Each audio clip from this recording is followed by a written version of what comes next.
Hello and welcome to episode 420 of the Awesome Comic Podcast, the place where the small press makes one hell of a big noise. My name is Vince Hunt, and joining me as always is the creator of the comic series Vanguard, Dan Butcher. Hello. And he's as addictive as chocolate. It's Tony Esmond. Hello. And this week we're also very pleased to be joined by a guest that's going to be with us for the entire show. Yes. Some long-time listeners may recognise the voice, but he's the one-of-a-kind artist of Hank, a.k.a. Fur, Baron and the Cat, George Mayhem and Errol vs. Evil. It's Daryl Thorpe, a.k.a., as we know him, Forpe. Welcome back. Buongiorno, gentlemen. How long is it since you've been on? It's a couple of years, isn't it, since you've been on? A while. Yeah. Yeah, well, you know, not for one to try. Last time. yeah, Vince banned me. So, hey, he's since grown into a fully grown adult since then. I have Rugrats. Have you? You haven't told Tribute that. Well, contract disputes. Yes, but we thought we'd rope in an old friend to talk about, well, this episode this week. We've got a little bit of a serious topic, despite what the cliche of the episode number. Because, and I want to say it straight out before we get into everything else, it is a bit of a serious topic, because we're going to be talking about drugs in comics this week's episode. Yep. With that in mind, like I say, the episode number was a cliche, and even though Tony chuckled, I accidentally said 420 when I meant to say 420. Oh, right, okay. Yeah, no, that wasn't the intention of what I just did.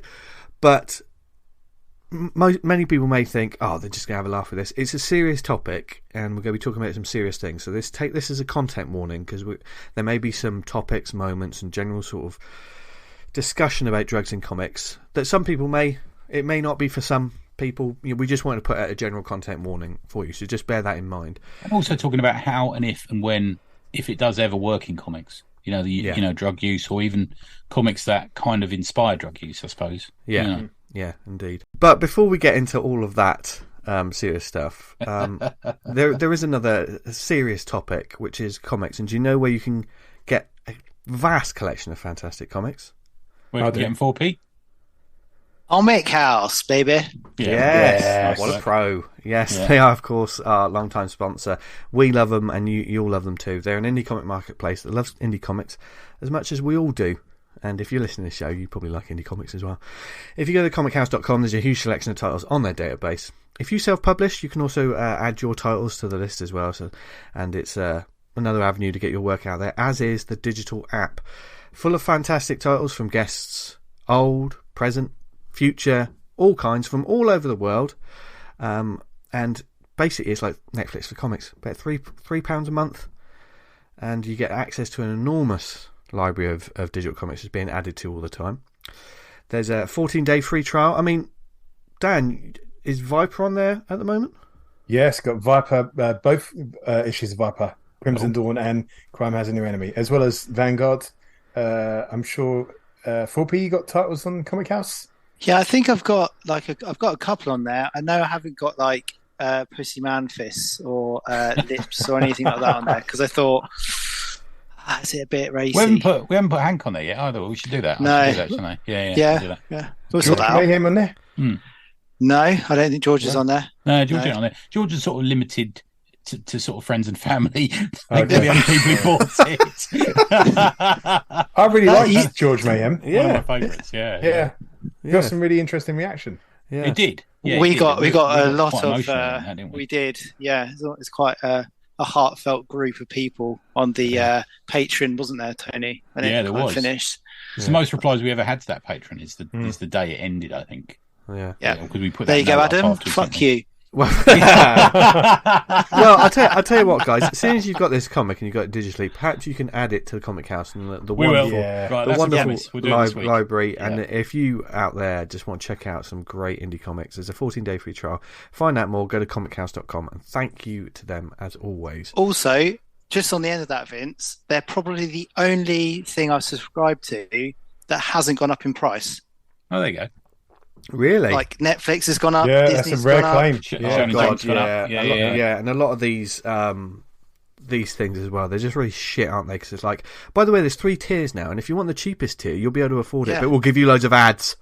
Yeah. Here's a quick pop quiz. If you got Amazon, would you pay separately to have Amazon Video? Yes. If I didn't have Amazon, I would. If you didn't have Amazon, would you buy Amazon Video as a separate service? I don't know. I don't know, because the thing is, I wouldn't. You wouldn't. I don't think there's enough on there that's. Yeah, you could say, I think you can rinse these things, can't you? Yeah, you can. Like, for instance, with these sort of like streaming subscription services, the amount of times I've subscribed to Shudder, the horror one, basically within a couple of weeks, rinsed it all and then cancelled it, and probably because it doesn't update quick enough, and then like a year later, let's see what they've got. Oh, they've got a film I like, so I'll just do it for another month or two. Yeah, 100%, 100%. Don't do that with Comic House. That's that box ticked. No, it's all Comic House has just got great comics being added to all the time. So yeah. Did we go back? Did we go out of the ad and then go back into the ad? Sorry. No. It's a wonderful thing. Makes the ad last longer. We get double the money for that. Yeah. All right. Let's get back on it. Is that a drug reference? Yeah. £10 in the bank. Cheers, Pete. Well, obviously, before we jump into the topic, Dan Butcher has thought of a little quiz as well. Here's another thing for you lovely listeners to sort of play along with us. Dan's all These over are the best. At the moment, isn't he? Yeah. This is fucking hard, I tell you now. Oh. These are the best. Oh, God, Dan. This what are you is talking really about? hard. Oh, the quiz. Well, Here's penis. I almost crashed my car during Viz or Jizz. Didn't get a reply from Viz. We did send it to them. They haven't replied yet. I think someone quoted it as one of us was going, I think I'm going to have to go jizz. But we just didn't think about it at the time. Yeah, I'm definitely have to go jizz. Didn't someone on the Slack go, Viz or Jizz, you are wankers? Something like that, I think, is one of the mentions. Yeah. Yeah. Check out, find the episode with that on our back catalogue. Was that was last week as well? That was last week. Yeah, it was, yeah. We've got a good name for it this week, though. Or a good name for the answers this week, haven't you, Dan? Yes. Because, and this will pertain to all of comics, basically, drugs in comics. It's, Dan, what is this quiz that we're about to These are all fictional drugs that have appeared in any comic, essentially, because I found a massive database of fictional drugs that appeared in comics, and I've got 10 of them, and some of them I've made up, and you've got to go through and tell me which ones are legit. Are you going to keep the scores? I'll keep Dan will keep them. I'll keep the scores. And I think before we start the quiz, I think even though this is a bit of fun and sort of play along, see how many you can get right. This is an interesting thing to start off with as well, because with the many real and awful real world drugs in the world, in comics, like, you know, writers and creators have made up all of these fictional drugs, and they've obviously had to think about the drug, how addictive it is, what it does to you. That's an interest, you know, just to think of these sort of dark things is quite an interesting place to be. And I think some of them have parallels to real drugs sometimes. Yes. Yeah. Which is interesting as well, you know? Yeah. Do you think people, they have the parallels, but creators feel more comfortable doing it as a fictional drug, because if you use the real drug, it's too real.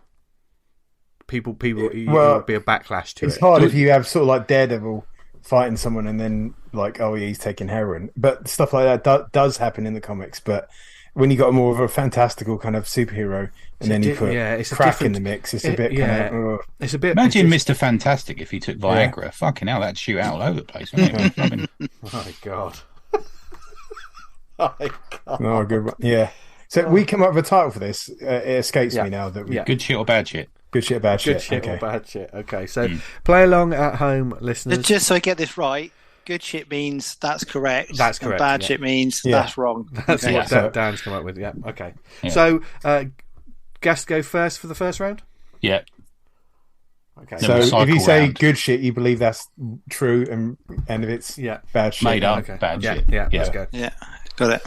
Okay. So the first drug on the list is Formula K. Good shit. Who's next? I think bad shit. I think bad shit. It is indeed bad shit. Fuck! I started off with a you cheeky monkey. Right. Next one. We've got Berserk, which is BZRK. Oh, I think good shit. If you know some of your comic history, you might know some of these. So Yeah. I think good shit. I'm going to say good shit. I'm going good again, just that is good shit. Berserk is a toxic mutagen manufactured on the planet Apocalypse. Human users increase in size and strength until they spontaneously combust. First seen in Martian Manhunter, issue 30, volume 2. There you go. Interesting. Yep. Nice. Great issue. Right, next one. Hairballs. Ooh, is it me? Yeah. It's you, Tony. Hairballs. Fucking hell. I know you've got a cat, so I don't know. Are you playing the meta game? Yeah, I am, yeah. I'm going to reverse that and say good shit. I'm going bad shit. I'm going to say bad shit. Is it a drug that makes you go... It's actually good shit. Yes. So Tony, get one. It's introduced in the pages of Hawkworld, a drug that transforms its I read this users last year. into feral werebeasts. The more they use, the more feral and out of control they become. Oh, I do know that. Yeah, I did a read through 30. on that last year. Yeah, that's a good series, man. Yeah. There you go. Good. Right. Drug number 4. Regen serum. What's that again, sorry? Regen serum. Bad shit. Oh, I reckon it's good shit. It's got the word serum in it. See? I'm going to say bad shit. It's bad shit. Yes. Oh. Fuck you, Vince. Hey, steady on. Yeah, easy. I'm meant to be that Competitive competitive. guy. I'm a competitive guy. Okay, next one. Grendel. It's my Vince. turn, isn't it? Vince, yeah. Bad shit. Good shit. I'm going good shit because it sounds lame. Is good shit. It's from Grendel, isn't it? drug It's from the from Grendel the time of Grendel Prime that enhanced human strength. As soon as I said it, I thought, I think this one is real. I thought that one would be an easy one to get. Yeah. Okay. Next one. Rapture. Who's that? Is it about me? Yeah. Yes. Oh, I'm going to say... Oh, it's an interesting one, that, isn't it? I'm going to say good shit. It's a guess. Forpe? I'm going good shit. Vince? God, if I want to get back in the game, I've got to fucking disagree, but I think it's actually a real one. But I'm going to say bad shit. No bad shit. Okay, it's actually good shit. Oh, but Yes. Is that an X-Men one? A deadly and highly addictive drug produced by Alchemex that bonds to a user's DNA, used to keep Miguel O'Hara, Spider-Man 2099, working for the corporation. Oh, right. God, Yeah. I think I knew that. I thought it was one of the many X-Men ones. Yeah, God, there's loads of X-Men ones. Yeah. Hydro pills. Oh, who's this? Is it me, is it? Yes, is you for me. Got 5 more left. Hydro pills. Bad shit. Me? Good shit. Tony? I'm going to say bad shit. Because it basically means water pills. Yeah, so that's bad shit. Yes. V, man, you Hey, Think about the question. What can I say? Good, though. This is good. I'm just a fucking clean living guy. Yeah. This looks good for me. Yeah, he never takes any kind of mutant drugs. Or Listen, anything you like that. Red- That was an easy one, though, because that just basically meant water tablets. Water pills. Yeah. Bollocks. red, You white, say blue. that, but it's comics. It could quite easily be real. Yeah. That's true, actually. Yeah. Is that me now? I think it's me, isn't Yes, I think so. Red, Yeah. white, and blue. it? Good shit. Good shit. Yeah, that's good shit. That is good shit. A That's trio. the Daredevil's villain. What's his name? Took them. Nuke. Nuke. Yeah. A trio of placebos Yeah. used to control, manipulate the alpha conditioned moods of Nuke, a deranged super soldier. Nice one. Yeah. Okay, 3 more. Z or Z formula. I think it's Vince now, isn't it? Vince's. Yes. Good shit. I'm going to Tony? say good shit too. There's got to be a Z. Yeah, I'm Z. saying good as shit. well. It just Okay. sounds too classic. It's good shit. Used by the Yes. villain Mr. Who to increase in size and gain the strength of 10 gorillas. Oh, we need that. In order Ooh. to fight Dr. Fate. From more Like fun Viagra comics for you can superheroes. through. 10 gorillas is a bit much, though. Yeah, I wouldn't want that, would you? It's a bit too much. Okay, last two. Just my back. One of these is going to be interesting. 10. Right. Mega serum. Oh, who is it this time? It's you two, I think. It's me, is it? Yeah. It's Tony, I think. If it's Vince, then Tony. Yeah. Is it me then? Oh, so it's was it Mega Serum? Mega serum. I'm going to say you've put a bad shit in last. So I'm going to say bad shit. Okay.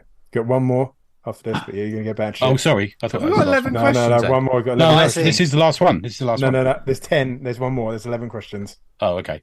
Yeah. What? Bad shit, because it sounds ridiculous. It sounds ridiculous. Mega serum. It's lame. I reckon good shit. It is indeed bad shit. Oh. Sorry, Dan. That's harsh. That's all right. No. Mate, some of the names are absolutely ridiculous. And the last one, you might get this one. Profem. I know this one. So the other two go first. Yeah. Okay. I think that is Profen. Sounds like ibuprofen. Profem. Oh, it's definitely good shit. Yeah, good shit. Good shit. Yeah. A powerful mutagen used by Sean Erin to induce a sex change, changing from male to female to express the purpose of attracting Element Lad. First appeared in Legion of Superheroes, issue 31.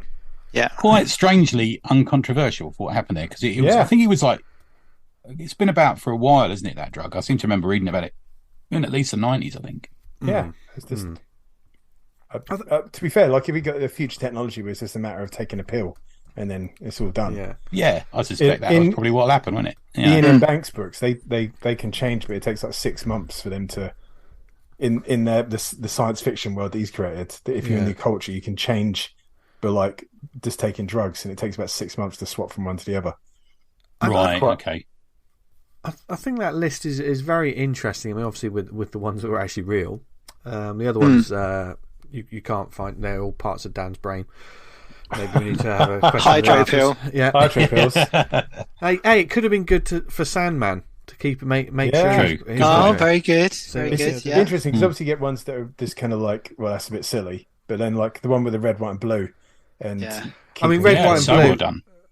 But red, white, and blue is also so on the nose, isn't it? It's very interesting when they create these, especially character-specific drugs or narcotics or things like that. Yeah. The naming conventions, I think, are hugely important. I mean, is it Bane that has venom? Is it? Yes. Yeah. I mean, that clearly is, it's got the negative connotation. You've got to be careful with that, haven't you? Because you don't want something that's like, actually sounds quite nice. It's anabolic steroids, basically, isn't it? That's what he's taking. Well, it starts, doesn't it? Batman takes them, and then he realises it's got an addictive property, and he's kind of going nuts. Yeah, those Legends of the Dark Knight issues are great. Yeah. He almost goes cold turkey. His face changes almost, doesn't it, during it? It's really interesting. Yeah, and it's it's just fascinating the way that comic creators continue to sort of like play with this sort of format and these topics and subjects. And that was a lovely kicking off point, Dan, that has obviously got our brains sort of bubbling away as well. So, I mean, drugs in comics. Certainly you have those bits of the stories, like we said there, Batman having to kick a drug, or, perhaps as being supporting characters are hooked on drugs, or sometimes there are drugs that are quite comics that are just quite psychedelic that come from that sort of perspective and comic and sort. I mean, of don't get me wrong. There's comics out there that are very, through intimation, pro drugs. As there is sort of stoner comic type. Yeah, stuff, exactly. As there is in all mediums. Like you watch some films that are essentially completely unwatchable unless you're. I always presumed Batman would be taking a cocktail of drugs all the time. I mean, he's taking a lot of painkillers and stuff, isn't he? Muscle relaxants, kind of steroid stuff to kind of keep him. Catwoman's freaky. Let's face it. He's going to have to keep up somehow there, isn't he? It's one of those things. If you look into it too much, you don't want to be like too real with Batman, do you? Because otherwise, why doesn't he give all his money to the poor? Well, I think also with this sort of topic, your mileage will vary depending on what it is. Yeah, and obviously it's very different to sometimes real life situations in a superhero supporting casts things, their lives. I mean, I can just think like Daredevil's a good example of that. You know, they've talked about that, to the comics that are a bit more out there. Me personally, usually the sort of drugs, the more like psychedelic comics and those sort of drug adjacent type comics are not really my bag, or you know, and I'm not that informed about it. Which is one of the reasons we do shows like this, so then we can, you know, I can find out more and learn more, etc. Yeah, you know, and I think because it's not really, that's not the sort of comics I really want to read. My experience with this subject matter in comics is probably more in the mainstream, in those sort of, as you say, like the Dark Knight. You know, when these characters that we know very well have their definite interactions with them. But what are your guys' sort of interactions like? Forpe, you know, what's your kind of interactions like, sort of drug affiliated sort of comics? It's what, to be honest with you, I never, until we started kind of talking about this kind of topic a few weeks back, I didn't realise how much drugs are in the comics that I read, or how psychedelic they are. All create, mate. Yeah, I mean, like, you think of people like Jim Mahfood, that's like an openly smokes weed and stuff, and you read his comics, which are just literally pumped with drugs and narcotics, all sorts of things, really. And you kind of suddenly realise like how much it fuels kind of underground comics, especially. And like going back, looking at the kind of rip-off and things like that, those sort of comics from San Francisco, that's basically every single storyline, isn't it, Tony? It's just it's so entrenched. I read a quote today from Rick Veitch, who was obviously part of that movement. He said when Pot arrived in the scene at the same time as Zap Comics arrived, and he said we used it to hotwire our imaginations. Now, the way I see it, and you've read a lot of these as well, Forpe, is they're not all great comics, but there is some gems in there. Yeah. I think the first time I kind of read Zap, P.H.U. and Rip Off especially, it was more the aesthetic that I was like, this is cool. Like, it just looks kind of, it's my kind of bag. And then you're kind of reading it and you're like, some of them you'd struggle to get through it, because after a while you're like, this is basically the same same kind of storyline as I just read, you know. It's like talking to someone on drugs sometimes, these comics, isn't it? It might be funny for a couple of minutes, but sometimes people just fucking wax on for hours, don't they? And you're like bored to shit if you're straight at the time, you know. Yeah, 100%. But then I think, you know, there are so many kind of comics out there, especially, you know, like Swamp Thing. There's that like whole love scene, and that like absolutely blew my mind when I read that. And I remember thinking, "Fuck, these guys must have been on some shit," you know, like it. But it's incredible, isn't it? You look at the artwork, and you're like, you'd have to be so ridiculously tunnel vision focused on what you're doing. So you can just imagine just being music going on, completely high on something, and just lost little details, shading, lettering kind of being dropped in, you know, and you think there are a lot of things out there where it's just kind of fueled it so much that you think, would they even exist if, you know, these creators weren't, you know. I think what we're talking about here as well is we are definitely focusing in on the sort of stoner side of comics with where we've started on this. When you talk about drug comics, drugs is a massive field of all different things. You know, I would say there's probably not a lot of comics done by people who are fucking hardwire injecting heroin into their veins. You got other things on your mind apart from making comics. So I don't think there's that many, but so it does lend itself to the, you know, stuff like LSD, mushrooms, cannabis, you know, all those, that sort of area of drugs, even MDMA, some dimethyltryptamine, that sort of thing. The more psychedelic area of drugs, I think. Yeah, mind expanding. Yes, I think so. It doesn't make them all good, but it does occasionally make them interesting. It's also sometimes it's an interesting way to get a social commentary in comics as well. One that I didn't think of until just now when we were talking about this subject. The comic The Beauty. Do you remember that that book from Image? Yes. Yeah. Is that what they paid for a drug to make themselves beautiful? Yeah. You pay for a drug and it immediately makes you absolutely stunning and gorgeous. But the whole point of the story is eventually people start spontaneously combusting. These beautiful people. So but that in itself, because of the drug and the nature of it, it was a fascinating social sort of topic as well. Yeah. I think that's the same as, like I mentioned to you guys, Tokyo Ghosts by Rick Remender, Sean Murphy, in that it's like technology is giving them a buzz, isn't it? Yeah. And then you think of social media now. I mean, when was that book done? Like 2014, 2012, something like that. Yeah. Way before social media was ridiculous. Yeah. And now you're kind of seeing it, TikTok and all this nonsense going on. You think, like, when you say drug, I guess it's anything that gives you, it's a fix, isn't it? It's a buzz. It's a well, TikTok brain's a big thing, isn't it? The people actually get it, don't they? Really? Yeah.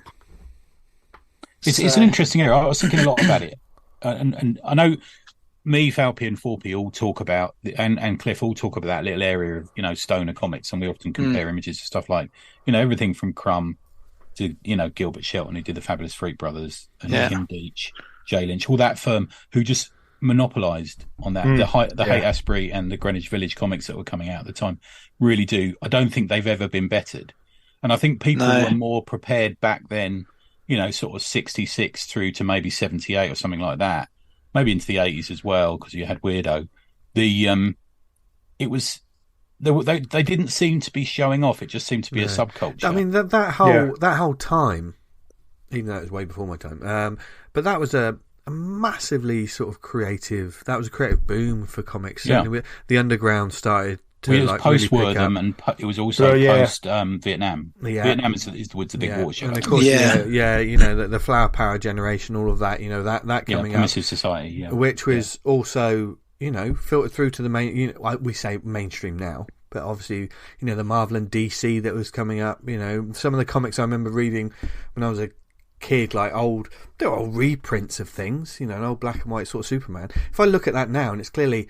Oh, this is clearly like the 60s. I can hear those sort of guitar strings and that sort of, that sort of feel about it. It's weird because you had the comic code in 1954, 50, and basically that. You looked that up, didn't you, Dan? Yeah. The rules around that, yeah. So that's kind of, there's like a fair few bits of rules and stuff, what you can and can't depict in comics. So you had to kind of swing to like anti-drugs. And then post-Vietnam, you kind of got pro-drugs. And then back to 1980s, where you got Reagan and all the comics, games, everything at the time was anti-drugs. And then back into the sort of 90s now, which is kind of, a lot of the stuff has kind of just been so, not sanitized, but it's just kind of like, I smoke drugs, and it's just, you get a shoulder shrug out of it. So, it's almost like people that just like have to tell you they're a rebel by telling you they smoke drugs sometimes. Don't they?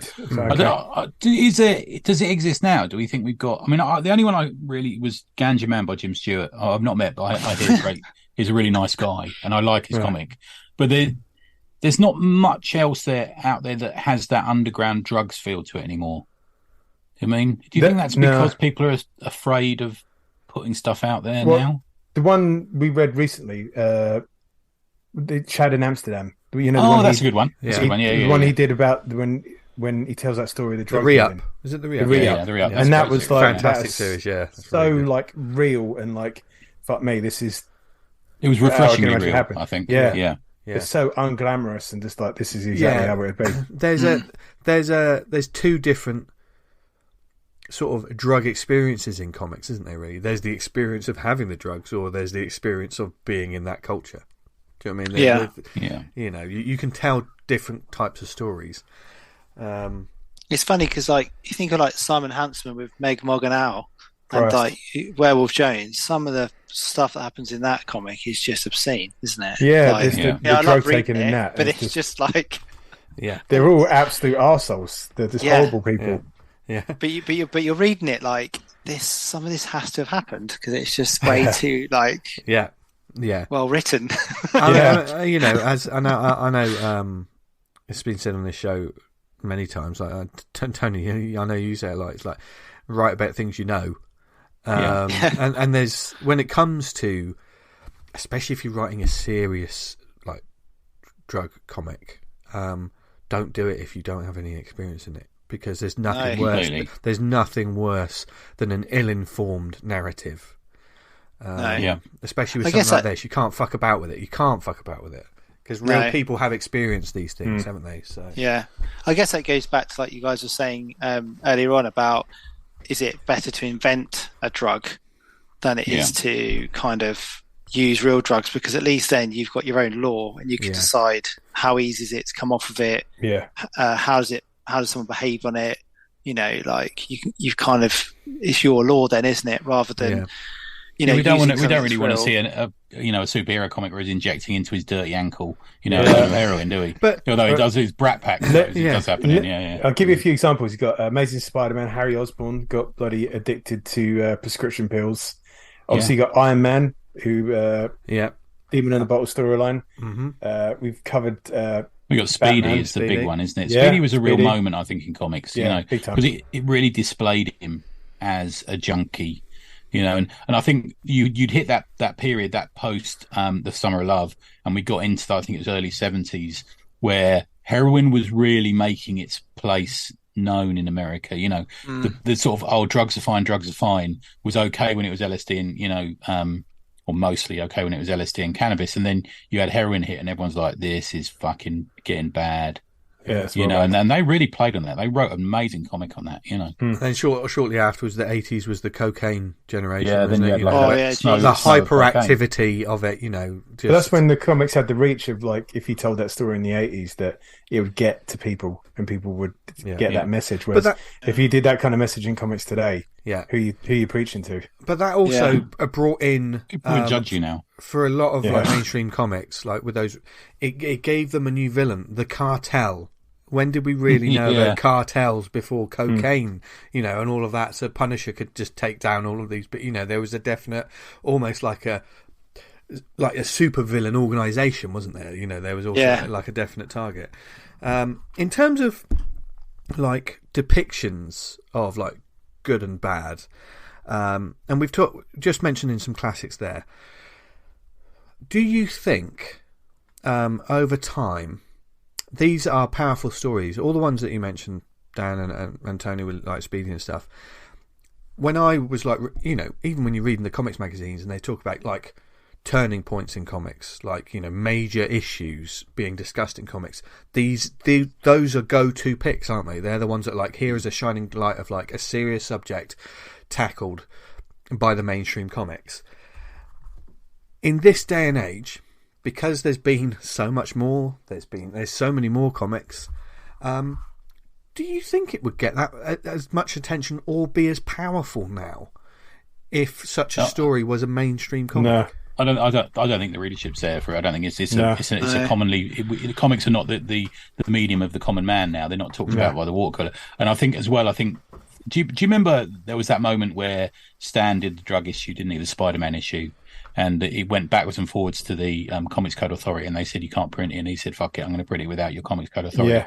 And it took a while after that. It took decades after that, but the Comics Code kind of just went a while later, didn't it? It's weird because when I read up on it, they said it was defunct since 2011, when DC and Archie Comics, the last two comic publishers that followed the code, broke from adherence to it. It's like, mate, there was people didn't give a shit about it for years. A decade for the 90s. You look at sort of the Image stuff, a lot of that stuff didn't give a fuck. No. Yeah. I know there's a famous story, isn't there, about Kev O'Neill, because he is the only artist in the history who's been banned by the Comics Code Authority purely on his style.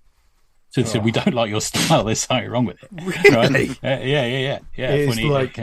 He did a Green Lantern, The KCA, the Karen fucking comics code, it's just absolutely, it doesn't look right. It's too nasty. It's not nice. Yeah. And it's like, where are you pulling all this from? This is like entirely subjective. Yeah, and he wanted to go, so he rang them up. So I think he was with, I'm going to say something like Archie Goodwin. And Archie Goodwin, he managed to get hold of a copy of their code, which was quite difficult to do.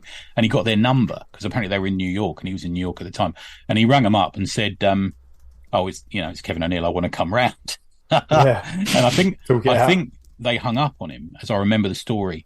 And if you hear him interviewed, he said, I just wanted to go around and nick some of their rubber stamps and put them in my pocket and leave, and say to them, why are you banning me? Why are you banning my style? But yeah, that's a really interesting element, when you think of censorship and stuff.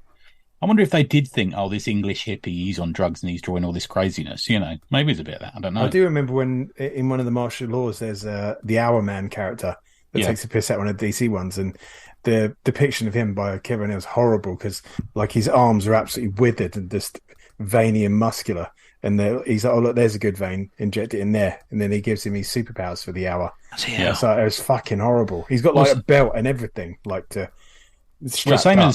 Same as martial law. And then you got Brat Pack. They're all injecting to get superpowers. And then you got the boys who are basically injecting drugs to get super. I mean, it's all steroid. Yeah.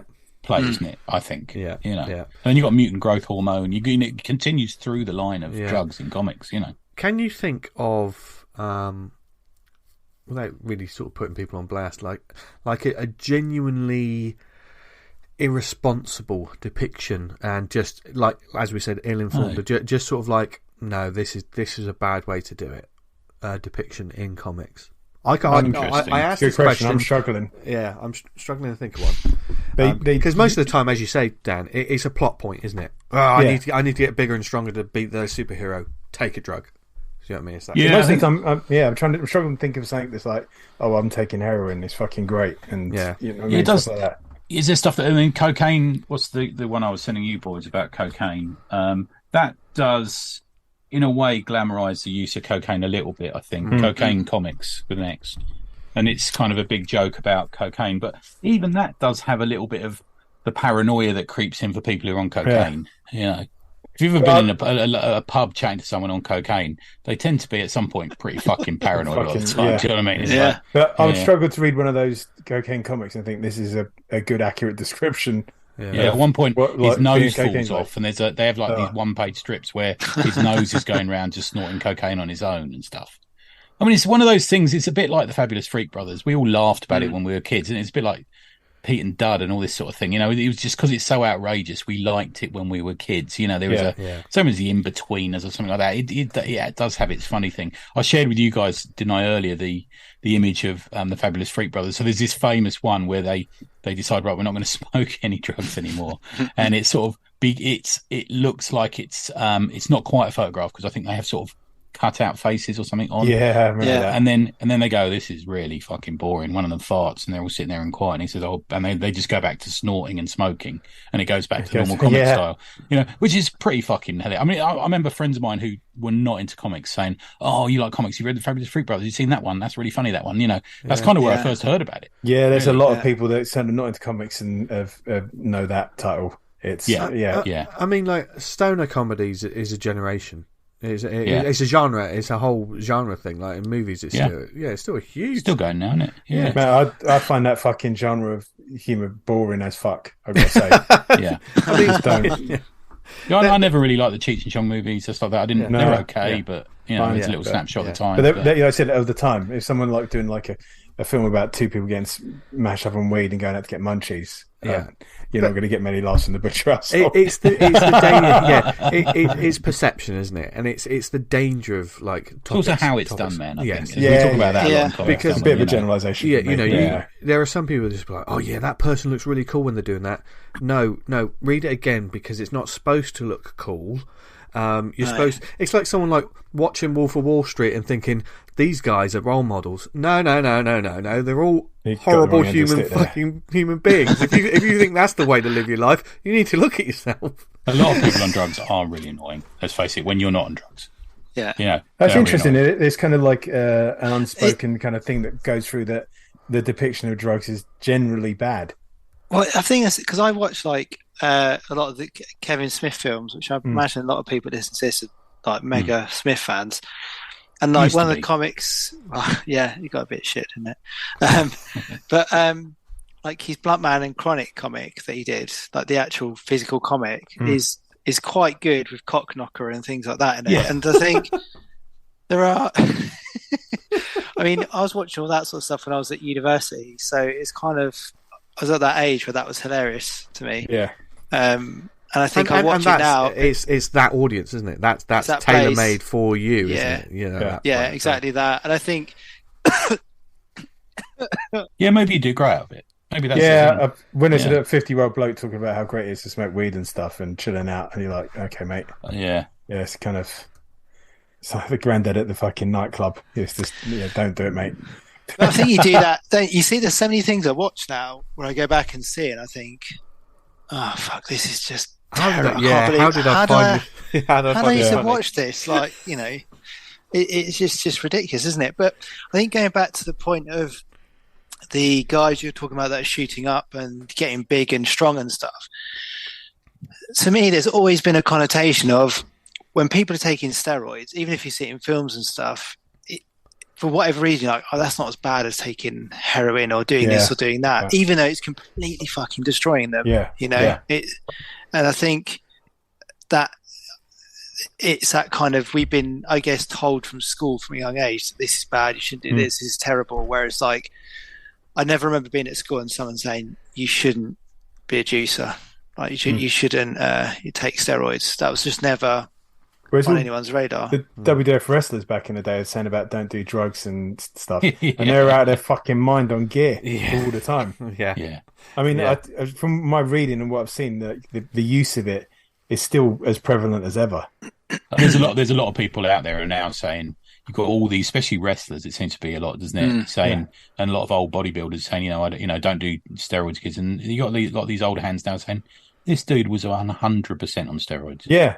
But like a lot of fitness influencers saying, like, if you eat chicken and do these exercises that I'm going to sell you, you get like me. It's like, mate, the only way you get an IQ is out of a fucking needle. They look like they can't scratch their back or wipe their ass. I mean, that's a broad stroke there, but like, I've seen lots of them. It's like, you didn't get that naturally, mate. No way. No, either that or you've got amazing genetics. Like, because I eat well and train pretty hard and things like that, and it's like, it was quite interesting. I did the Joe Wicks thing, and I got to like a really like high physical level. And it was so hard. I mean, it was like, no alcohol, no this, no that, have carb when you do this, don't do that. It was just like, I was like a machine. And I did it for about six or 7 months.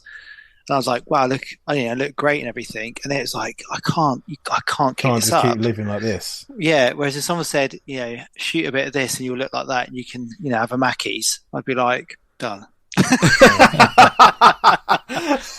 As if I would. Yeah, it's just so you can train, like you're doing it, and you can train more. Let's bring it back to comics. Sorry. That's all right. No. I don't want us to sound. I also don't want us to sound like a bunch of old man going, nothing good's ever come out of drugs. No. I'm not pro drugs in any way. I brought up my son saying don't do drugs and stuff. But I think it is fair to say, in the same way as music can be improved by certain drugs, I think there are some beautiful moments that have occurred in comics that have, there have been iconic books. I mean, I think Alan Moore may have dabbled in. Well, I think he quite openly talks about it. I think as well. I was thinking about Vaughan Bode. Vaughan Bode, is it Vaughan Bode or Bode? Me and Pete Dory did an NIA episode on that, and there's no way that geezer wasn't on some mushrooms or something. And some absolutely beautiful things came out of his pen. I think sometimes, I hate to say it, but sometimes it can help. I think, right? Yeah, it can free your mind a little bit, as it is always advertised to do. I think, but I would caveat that to say it's down to the individual. So, I think so, man. Oh God, I mean, that's the problem with every single drug is, there's some people, even just something low level like cannabis. There's some people who get terrible paranoia and mental illness out of it.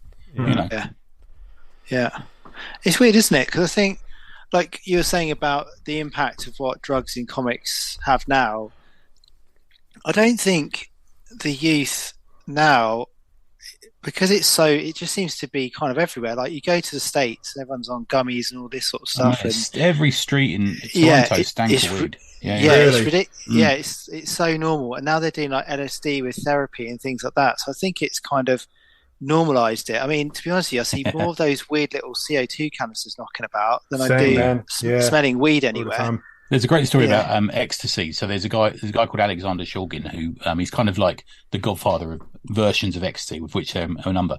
And he got employed by the Brazilian government because all the Brazilian government are all falling out with each other because they're all fucking angry with each other. And he got them all together and got them all on ecstasy. And he says the Brazilian government operated brilliantly for the next year. So, these, under supervision, a lot of drugs are okay. Medically, if you are checked out, medically fine. But I think this, like, even you look. I mean, Gilbert Sheldon is the absolute epitome of it, isn't he? He does some amazing comics, Wonder Warthog and stuff like that. Even people like Kim Deitch, Jay Lynch, Skip Williamson, these sort of people just do some brilliant, amazing comics. And there's no way that they aren't augmented in some way with a psychedelic drug. You know, but it depends on what you want to do. I don't think they would probably do a very good Avengers comic on those drugs. No, do you know what I mean? It's like, Yeah, I mean, there's certainly sequential pages or like splash pages or anything that we've seen in comics. We've probably mentioned on the show saying, I think someone was on something when they drew this or they took this because the images that you're seeing, you just can't fathom someone going, oh yeah, this would be, just draw this. Yeah. But I guess once you keyed into that art style, what that looks like, you can recreate whatever you want. Yeah. But there's also artists as well, because of speaking generationally, do you know what I mean? And whether it be comics or album covers, which were infamously, a lot of psychedelic sort of type which artwork. were influenced by comics and vice versa. A lot of comic artists did Grateful Dead covers and stuff like that. And what we also see is artists who probably aren't into drugs, but are influenced by that art. They see art that they like. There's also that element to it, isn't it, as well? There's probably artists who just think, oh, this sort of artwork is exactly the sort of thing I like to look at and I like to draw or paint or whatever. They're clean as a whistle. It just so happens that their inspirations... Jack Kirby is the prime example of that. Look at what he curated. Look at even later on when he was doing those sort of... photographic backgrounds and stuff like that, and look at the Negative Zone and Steve Ditko stuff. Those dudes weren't fucking banging it in their arm every 5 minutes, were they? Do you know what I mean? No. I think with certain when you're drawing something, when you're into something, like when I've done like psychedelic-esque posters, or when there's like things that are flipped and spinning and colours are kind of crazy, whatever, you can get so lost in it when you've got like music cranking on in the background that you do kind of, I guess you just switch off into another state, and you just literally, sometimes I'll draw something and then step back and be like, fuck, where'd that come from? I have been to Forpe's house, and his drawing room is like a 10-hour Zappa concert. That's what he's doing. See it, fuck. I know what you mean now. I mean, the dopamine hit you might get from some kind of drug is similar to the artistic high we get. Is that what you're saying, man? Yeah, I think so. I think it's everything about switching your brain into a different gear or a different place, isn't it? And it's like, I think when you're painting or drawing or writing or making music or even listening to music or whatever, there are so many times where you can literally, it's like your conscious just stops and then you're off somewhere else and you're kind of just riding this like little path and you're just seeing where it kind of goes to. And I think, with drugs, a similar thing can sometimes happen, that or like drinking alcohol or whatever, you're looking for that thing to kind of take you out of something and just free you up a little bit. But yeah, massively, I think especially with like hyper detail, like some of the stuff we did in Hank, like with those kind of fight scenes and the lines and all the detail, like it's so easy just to get completely lost. You put like a bit of like metal on in your headphones, and it's like that, and then you've got now you're talking language. Yeah, and then you what you want to feel. You're just hearing it. Like I remember, so when I draw comics, I will listen to specific things to get me into the headspace to draw that. Like I can't just sit there in a silent room and just draw like a Hank fight scene. I need like someone screaming and yelling and like heavy drums and like crazy riffs. And this same as if I'm. It's a cheap way to say it, Forpe, but it's almost, and it's going to sound tacky saying it, but it's almost like music is your drug, and the playlist. You got a specific playlist for that thing. 100%. Yeah, definitely. Yeah, massively. Like anything I'm doing, like the kind of, like I said, the underground little zine comic things that I do, like I'm doing one at the moment, which is kind of a little bit out there. It's a bit weird. So I'm kind of listening to like kind of 70s stoner rock. Yeah. But I'm listening to like 70s stoner rock to kind of get myself into that of chilled, floating along, what's going to kind of happen, how are we going to deal with this sort of thing.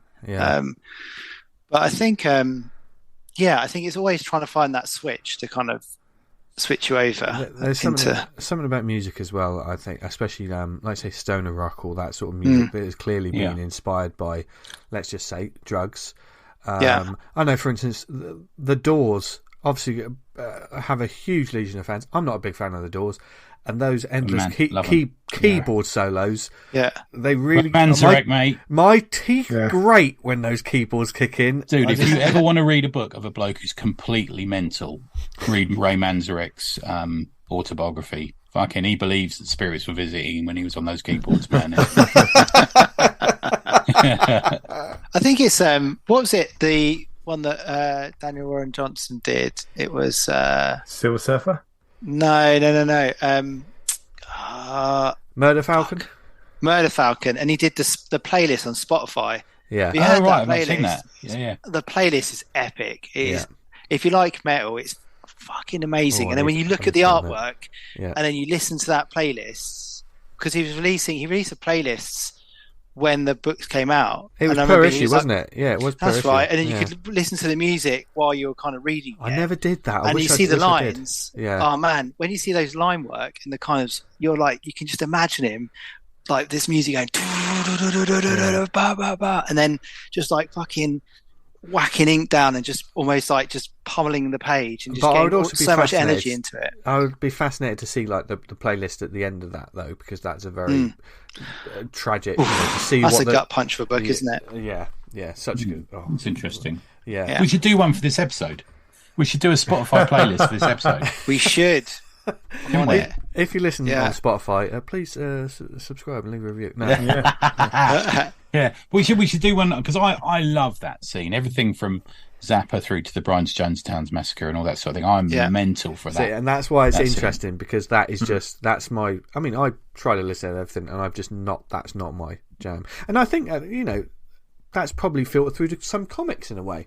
There's maybe some comics that I would have or could enjoy that I just I mean, the big elephant in the room that we haven't spoken about is the UK scene, and the influence that comics has had on the UK scene, and I see it as being very significant. We've mentioned Alan Moore, but there's no getting around the LSD experiences that Garrett Morrison talked about prior to him writing The Invisibles. He claims he met an alien, doesn't he, while he was on LSD? And I think stuff like that, and you all that crowd of people, the Jamie Hewletts and stuff like that. I was going to say Jamie Hewlett. I've been waiting to say, because he's openly, him and Damon Albarn are openly discuss that sort of stuff. I've seen it in the interviews and stuff. So, I mean, Hooligans' haircut, fucking hell. Oh, man. That's absolutely mental, that strip. But there are some creators who fall into the area of that looks like they're off their nut on drugs. But I'm not certain if they are. I mean, Kirby falls into it. Ditko falls into that sort of scenario for me. But having met Brendan McCarthy and having chatted to him, for a long time on this show, and he chatted to us quite a lot afterwards, didn't he? I love that dude's art. But if there was ever anyone in this world who I think he is just purely drawing whilst on LSD, it would be him. But if he comes across as not that kind of guy at all, when I met him, I think he had a shirt and tie on. It's interesting, isn't it? The other one I wanted to mention is Hunt Emerson and Knockabout Press. So they do quite a lot of stuff that's in that stoner comics kind of area. And I really rate Hunt. We should really get him on. I know he got an award at the London Film and Comic Con a couple of weekends ago for his work, but Max Zillion, who's the sort of sax playing character in Jazz Funnies, and Jazz has that connection, doesn't it? Everything from amphetamine tablets through to weed and LSD and stuff.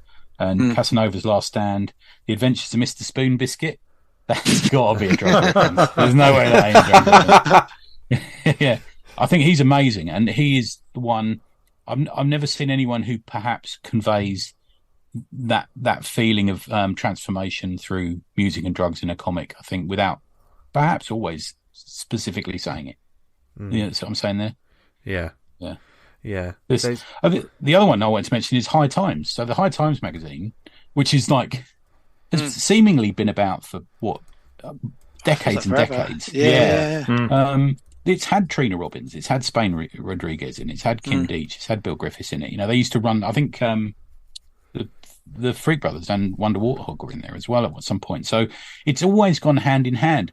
And these comics, the stoner comics and the Haight Asbury stuff and the underground comics and that sort of area of comics weren't necessarily sold in comic shops, because comic shops weren't really about. They were mostly sold in head shops next to bongs and stuff like that, legal highs and tie-dye T-shirts and things like that. So we like a bit like Dan's T-shirt. But we've always gone hand in hand with that, and I've always really relished that area of experimentation. I think it's not confined purely to a comic shop, but I'm not sure if we see that much anymore now. I don't see it on the shelves anymore. No, it's the thing is though, Tony, it's so hard to get at people, isn't it? Like I think you guys mentioned last week about marketing in the comics, and it's just like none of us do it. It's because it's just not impossible, but we're not all on social media 24/7, and more of us are checking out every day. And I think I've had comics in like the tattoo shops and stuff around town, and like a few of them have gone. But then the people that are going in there aren't, it's not masses of people. Whereas when I was younger, you used to go to record shops all the time, and you'd go into like skate shops, and you'd go into kind of hippie stores, and you'd go to shops because that's the only way you got stuff. So it's so easy to kind of be like, all those people go there, I'll put that in there, sort of thing. Well, Dan and I often talk about the tram stop area in Croydon, and down where that little market was and that comic shop is now, Dan, was a head shop.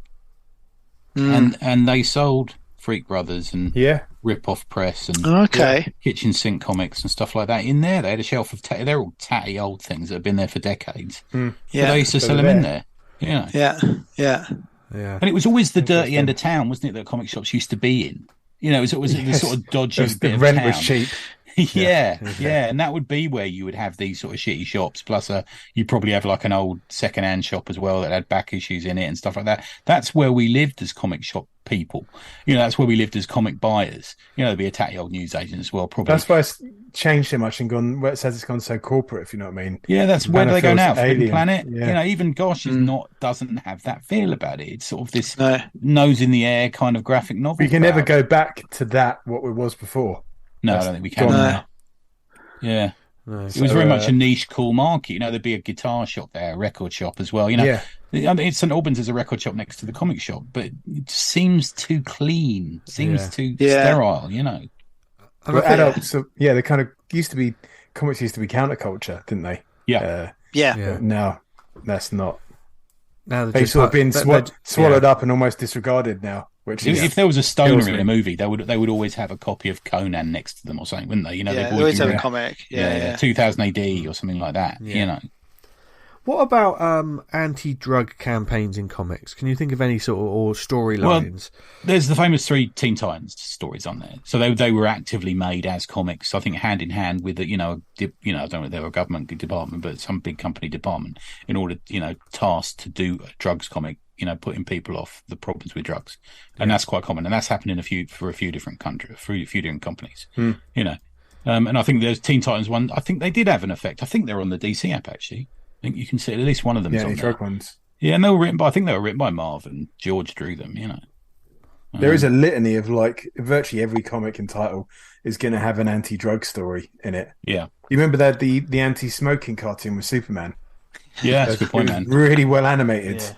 Yeah. I think he looked in the geezer's lungs and he's like, "Oh look, it's all fucked up." Didn't say that. I think this is one of the things where the comics medium, especially like the long form and telling these stories over decades, where superhero comics can lose its grip a little bit.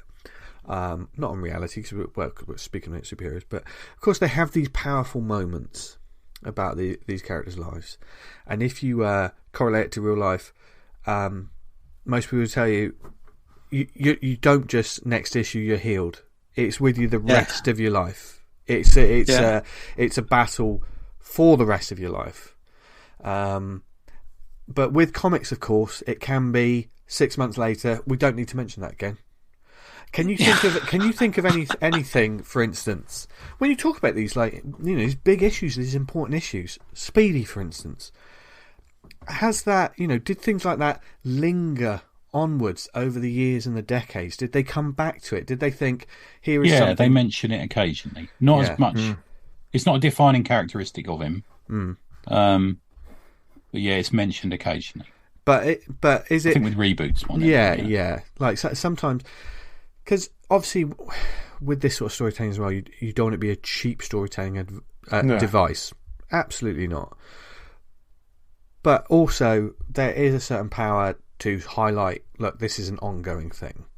This isn't just because you're a superhero, you can't just be fixed in the next six months. And because, like, I don't have these long relationships with these superhero characters, I just wondered if like, you know, I mean, Tony Stark, we talked about, you know, the alcoholism. Demon in a Bottle is talked about lots still. Yeah. But has that happened with many of the others that have just been through, like, you know, for instance, Batman? I mean, when we kicked off this conversation, we were talking about Batman kicking a habit. Yeah. You know? Well, you got the mutant growth hormone. You know, there was some stuff going on with the mutants as well, wasn't there? Yeah. Who knows with the fucking mutants, man? It's like, oh, God. Yeah. I mean, that could just be like, you know, the up aboves and the publishers. There could be writers who are like, oh, can I just come back to this because I think it's an important thing to say about this character, and they could be shot down. They could also be that as well. Yeah, like, with the big call. Mentioned it before, but in this Captain America storyline where Mark Greenwald and Ron Lim, where the streets of poison, where Cap gets caught in an explosion in a warehouse of ice, which is, I think, it's just heroin, and it bonds to the super soldier serum, and he goes fucking nuts over several issues. Just going. Does he grow stubble? Does he grow stubble? Because that's normally how you know someone's a wrong one. Stubble and bloodshot eyes. Yeah. But it's actually a decent story, and I think they filter it out, and he goes, "Look, Cap, we've had to take all the super soldier serum out, so you're just like a normal bloke." But I think that lasted like a couple of issues, and it's like, it's just come back now, so it's all right. I hope that was the dialogue. Yeah, I think his body, like, because his body, it'd been his body so long that it could replicate it. I was like, I don't think that works like that. I don't think it works like that, but narratively and just for production reasons, it works fine. Yeah. Would they even use comics anymore to tell kids about drugs? Because it's pointless. I can't remember the last one was in a comic shop where I saw a young person in there, you know, that wasn't like a 10-year-old being dragged in by their dad. Yeah. Do you know what I mean? It's always been, you know, I'm probably like one of the youngest in there, really, and then everyone else is either older or buying a present for someone or something. It's kind of like, I think like Tony was kind of saying earlier on, it used to be like a mainstream kind of thing that everyone just got because it was on newsstands and it was everywhere and it was just flooded. Whereas now it's kind of... not to sound like a wanker, like social media is now the new fucking drug, isn't it? Yeah. Like, it's a new puritanical fucking movement. Yeah, exactly. You know, if you went on doing this comic about jacking up heroin, someone would go, it's irresponsible to talk about heroin in that way. Oh, fuck off. Actually, some people need heroin to deal with X, Y, and Z, and you're wrong to portray in such a fashion. With this sort of, with multimedia and everything, if you're talking about this sort of serious subject, it's a serious fucking subject. It doesn't matter if you've got like for instance, Train Spotting has a layer of comedy. We all remember the funny moments from Train Spotting, but we also remember the fucking god awful bit. Awful. Especially the book, man. The book really describes it as heroin's a dirty, horrible, fucking life destroying drug. You know, that's the thing. I mean, we dealt with it, Forpe, didn't we, in Hank? So Hank is essentially a stoner of something. You know, he'd probably stick anything in him, to get high. But we gave him a redemptive arc in that way, didn't we, I suppose? Yeah, I think so. I think, like, and also to think, you know, he was around that's kind of set in the 80s, wasn't it? And, like, growing up in the 80s and going to, like, trades and labour clubs and things like that around, like, my dad and his mates drink and whatever, like, there's always stuff kind of being passed around and going on everywhere, really. And I think... like with Hank in the 80s, everything felt a little bit more volatile, and I don't really, apart from He-Man telling me, you know, don't do drugs and stuff, it was kind of like, you could see what was kind of going on as a kid, and you were like, "This isn't good." I also have to say that the hiring policies of drug dealing companies are terrible. So it used to be drug dealers were quite tough dudes, weren't they? You know, you wouldn't fucking mess with them. They'd probably stab you up or something, you know, shoot you. I was walking over the bridge a couple of years ago in Camden, and some weird kid and his mate walked up to me and said, you know, he looked like he could do with a wash, this kid. And he said, do you want to dust your nose, mate? And I went, fucking seriously? And he went to me, oh, I'm really sorry, like that, and he wandered off all sheepish. I thought, what's happened to drug dealers? What's happened to you? You used to get a guy outside Camden, like tube stations, that's like drugs. This, trying to sell you a bit of plastic. Yeah.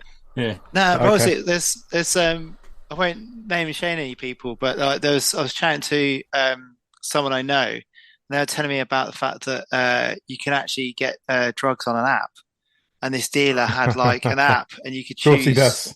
Yeah, you could choose like what you wanted, and then he had like a WhatsApp or a Telegram thing where you'd message a number and a thingy, and then I was like, "What?" Just send it round. I beg your pardon. You used to take your life into your own hands. Like, you'd be told, your mate would say, "Oh, that bloke by the jukebox in that pub, he always sells it," and you go up to him and go, "Hello, mate," and the bloke go, "What?" And you get to fucking just got the wrong bloke. Not like that in the superhero world. Oh, no. We had a guy come into the office a couple of years ago, and he was offering like a couple people a pinch of snuff. It's like, no way. Snuff? Was he like a Victorian gentleman? Well, he was an antique dealer, so he was part of the course. Forsooth, my lord. The thing is, in the superhero world, if someone David says, Dickinson coming around. You meet someone, old boy. Imagine if you met someone in a superhero bar, and they went, "Oh, do you want some of this, mate?" And it turned you into a fucking werewolf. Come on, get your eye. Yeah. Man, you're taking your life in hand. You start taking drugs in a superhero comic. Yeah. You know, what's going to happen? Yeah. No. End up in a Supermax. I think the big elephant in the room again is that, you know, I if it wasn't for comics, I would probably be on a lot of drugs, because I think the amount of money that I've spent on comics is equatable to being a heroin addict, I think. You know, you can't afford to be on drugs if you're into comics anymore, because it's expensive. That's absolutely insane. The cost. My favorite episodes when you guys are like literally tearing into like how much some books are. Like I was on a site the other day, and it was like how many was it? 80 pages, and it was 28 quid or something. I was like, fucking hell. Fuck off! Like, fuck off! I'm gonna go into your contact area, and I'm gonna send you an email. I just told you to go fuck yourself. It's just there's no. Just ain't paying that. Just no. No. It's obscene, isn't it? I think it's a real shame, because you know all of us love comics and the media, and then when you have things like that happen, you just think, being priced out of comics now. It just seems a bit bizarre. But I think, it's like I say, it's weird how much drugs are kind of. If you really, really look into like some of the storylines, or someone's got a superpower, someone's done this or something, or this has happened, it's quite surprising sometimes that it's kind of linked to a kind of drug-esque culture, isn't it? Yeah. Is it easy to do that, do you think? Is it lazy writing to be like... There's generally a storyline where, oh, can you help me? My sister's got herself hooked on drugs. I need you to, you know, and then Punisher will go and kill a load of gang members. It kind of seems like a go-to storyline for me, you know. One of the ones that lingers in my mind, actually, which is actually going back to Kevin Smith, is when he wrote Daredevil on Karen Page. Yeah. In that, and he meant that was really, and I hadn't really read like her story in the comics either, so that was my sort of experience of it, and I really enjoyed that Quesada and Kevin Smith. I think it's a good one. I didn't mind his Green Arrow one either, which but it was also very tones, dark though, isn't it? When you and because it was also, it wasn't necessarily the superheroes, it was the real people in their lives that suffered from this. I remember that being a pretty dark book. Who was writing it when Karen Page sold out his identity? She was on drugs. It was Miller, wasn't it? Miller, yeah. God, I remember that. I was like, this is horrible. What a fucking scenario spun through there. Yeah. But powerful stuff. And that's what people on Gear will do, man. That's never going to go in the fucking Disney show. Nope. But, you know, it's the power of storytelling that we can, you know, we learn sometimes through having our hearts broken and our minds opened to the knowledge of these things. And certainly anything that we've talked about, if there's been any, like, if you out there listeners have any examples of, like, this is a comic that treated it really badly, because obviously we can't think, we've thought of some pretty powerful and must read sort of issues about this subject if you want to read more, but there could be ones out there that don't do it very well, who have done it very poorly, so please get in touch with us and let us know. Irresponsibly, I suppose, is the word. Irresponsibly, yes. Yeah. And certainly it is, talking about a subject like this, there is a responsibility to that. And if, of course, anyone listening has been affected or is affected by any of this content that we've talked about, of course, what's the helpline? We've dug out a helpline. It's important, and this is something we talk about a lot. If we're going to talk about an issue in here, there should be a way to help people who may be listening and thinking, a bit like, I could really do with some help around this. So if there's Talk to Frank, which is a sort of long-standing drugs helpline. Listen, if you're in danger, your life's in danger, or a friend or a family member is in danger, then always ring 999, and that's a recommendation that the site gives. But if you want to talk to Frank, there's talktofrank.com is the website, and there's a lot of explanations and lines of help on there. You can call them on 0300 123 6600, or you can even text them if you want on 82111. Yeah. So awesome. So please, of course, we hope you. I mean, we're moving on to shout-outs and recommendations. And this has been an informative and knowledgeable sort of chat. I've learned a decent amount, and we certainly hope that we dealt with it responsibly as well. So and we're never going to talk about any serious subject, just for the clicks, just for the content. No matter what, you're never going to get that with this show. There's always going to be. I mean, we don't do that anyway. No. No one listens to but seriously, let us know if there's any potential, like, important comics that talk about this subject that maybe we don't. Missed loads, man. There's loads in my notes. Yeah. And if there's any certain, like, perhaps you've read an independent comic or a small press comic that is a brilliant example of it, please let us know. We'll put all the contact details at the end of the show, but we're all about just sharing the love of comics, especially when they talk about important matters and get the subject matter across brilliantly. But before we move on to the recommendations, of which there will be quite a few this week, I think, do we have any shout outs, gents? Yeah, I've got a couple. Thanks firstly to Cole Henley. He did so.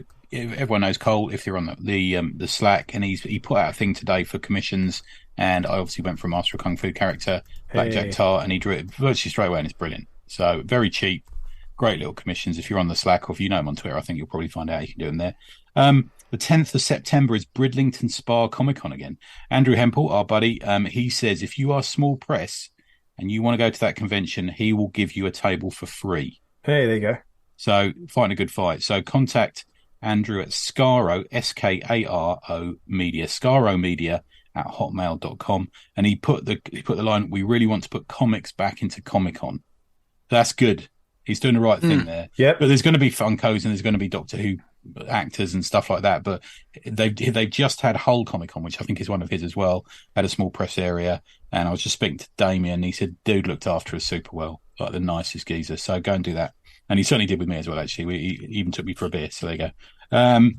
The sign-up page for the United Going Underground from our buddy Johnny Cannon, very good friend of mine, is now on Kickstarter. It's the follow-up to the phenomenally successful The United Welcome to the Shit Show. So go and sign up for that. If you follow Johnny on Twitter, you'll be able to find the link. Search it on Kickstarter, or I'm sure it'll be on the Slack as well. It's going to be a cracker. I've been watching the process of this book, and we often say this about Johnny. There's no one out there who studies comics more than Johnny before he puts the pen on the paper, and it's going to be brilliant. It's very well thought of. So they're my three. There you go. Nice, Dan. I've got a couple. First one, Change, a work in progress comics anthology, an anthology of comics by UK-based community of creators about what change means to them. That's sailing towards this target. Got another 20 days to go. Created by Joe Stone.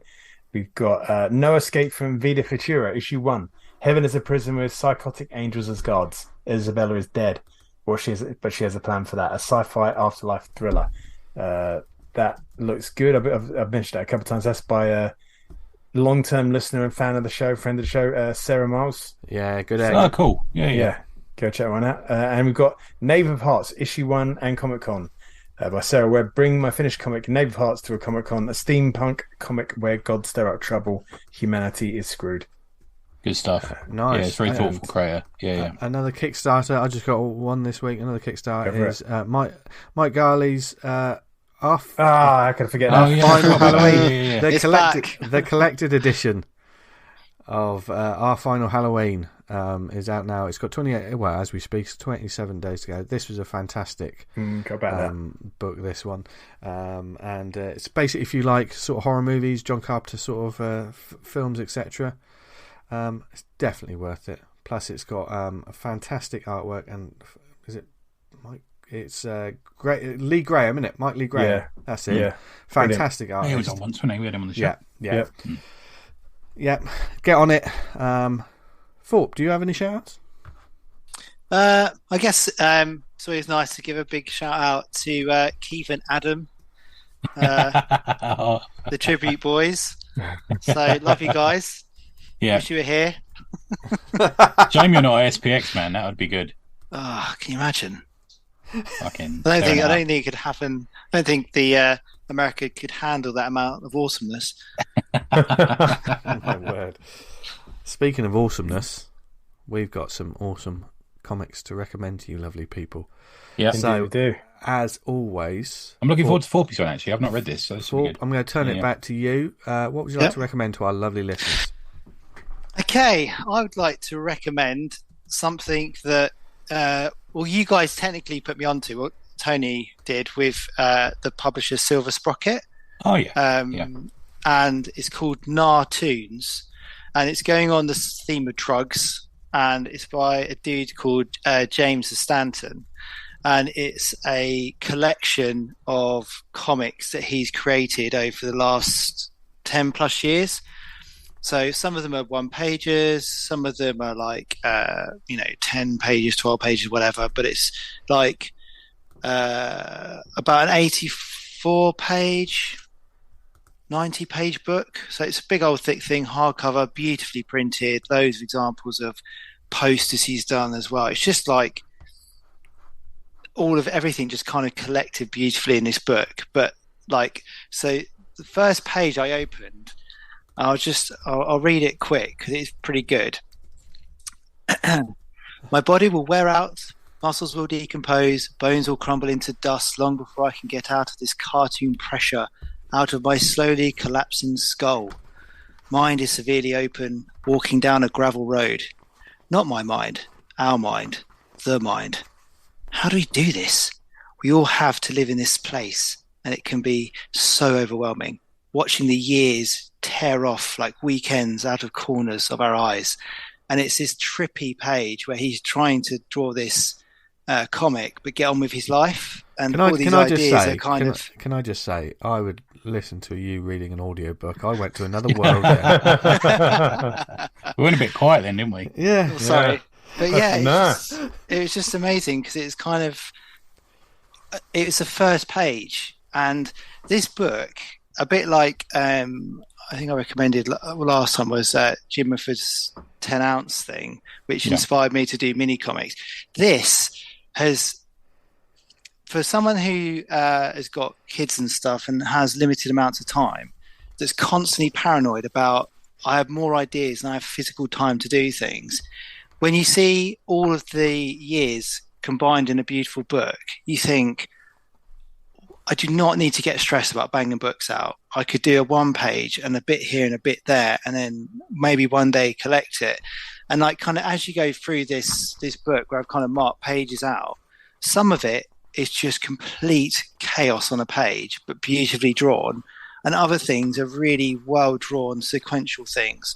Some of it he's kind of said, oh, this is from an anthology that I was in, and it's a story that's kind of carried on.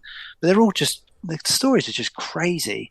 Some of them are about like a punk gig going on where rats basically implode into the house.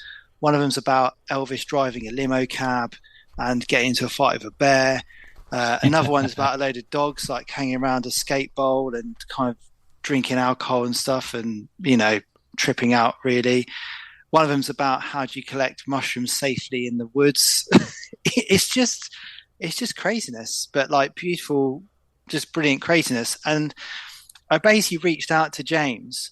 And I was like, I bought your book. I absolutely love it. I was like, it's completely switched my whole mind into, I'm going to do this part of a book now. And when I finish that, I've got a few ideas, which I thought I'm trying to kind of elongate them into 20 pages, 24 pages. Because I think that's how a lot of our minds work, isn't it? You get an idea and you're like, fuck, right, how do I make this into like a book? Like 24, 60, like I'm always wrestling with those kind of numbers. And then when you kind of stop and think, do you know what? Actually, if I pace this properly, this would be a killer 6-pager, or this would be great as 4 pages or 1 page. And I said to him, I was like, you've totally changed how I'm going to start looking at my stories and try and work at my stories. Like, okay, this is for this and this is for that, and maybe some of them will be parked, and then Dirty Basement or something like that will come along, and I'll be like, yes, I've got a 6-pager for that, or I've got an 8-pager or a 2-pager, and I'll kind of be able to pull it out the pile and kind of bring it to life.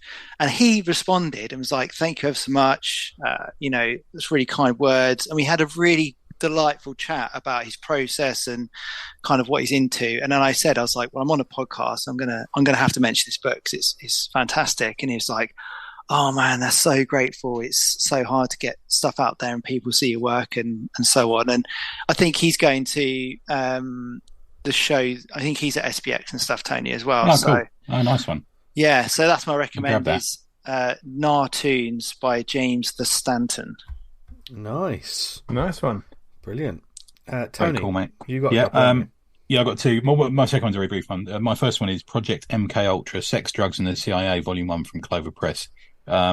It's based on real events.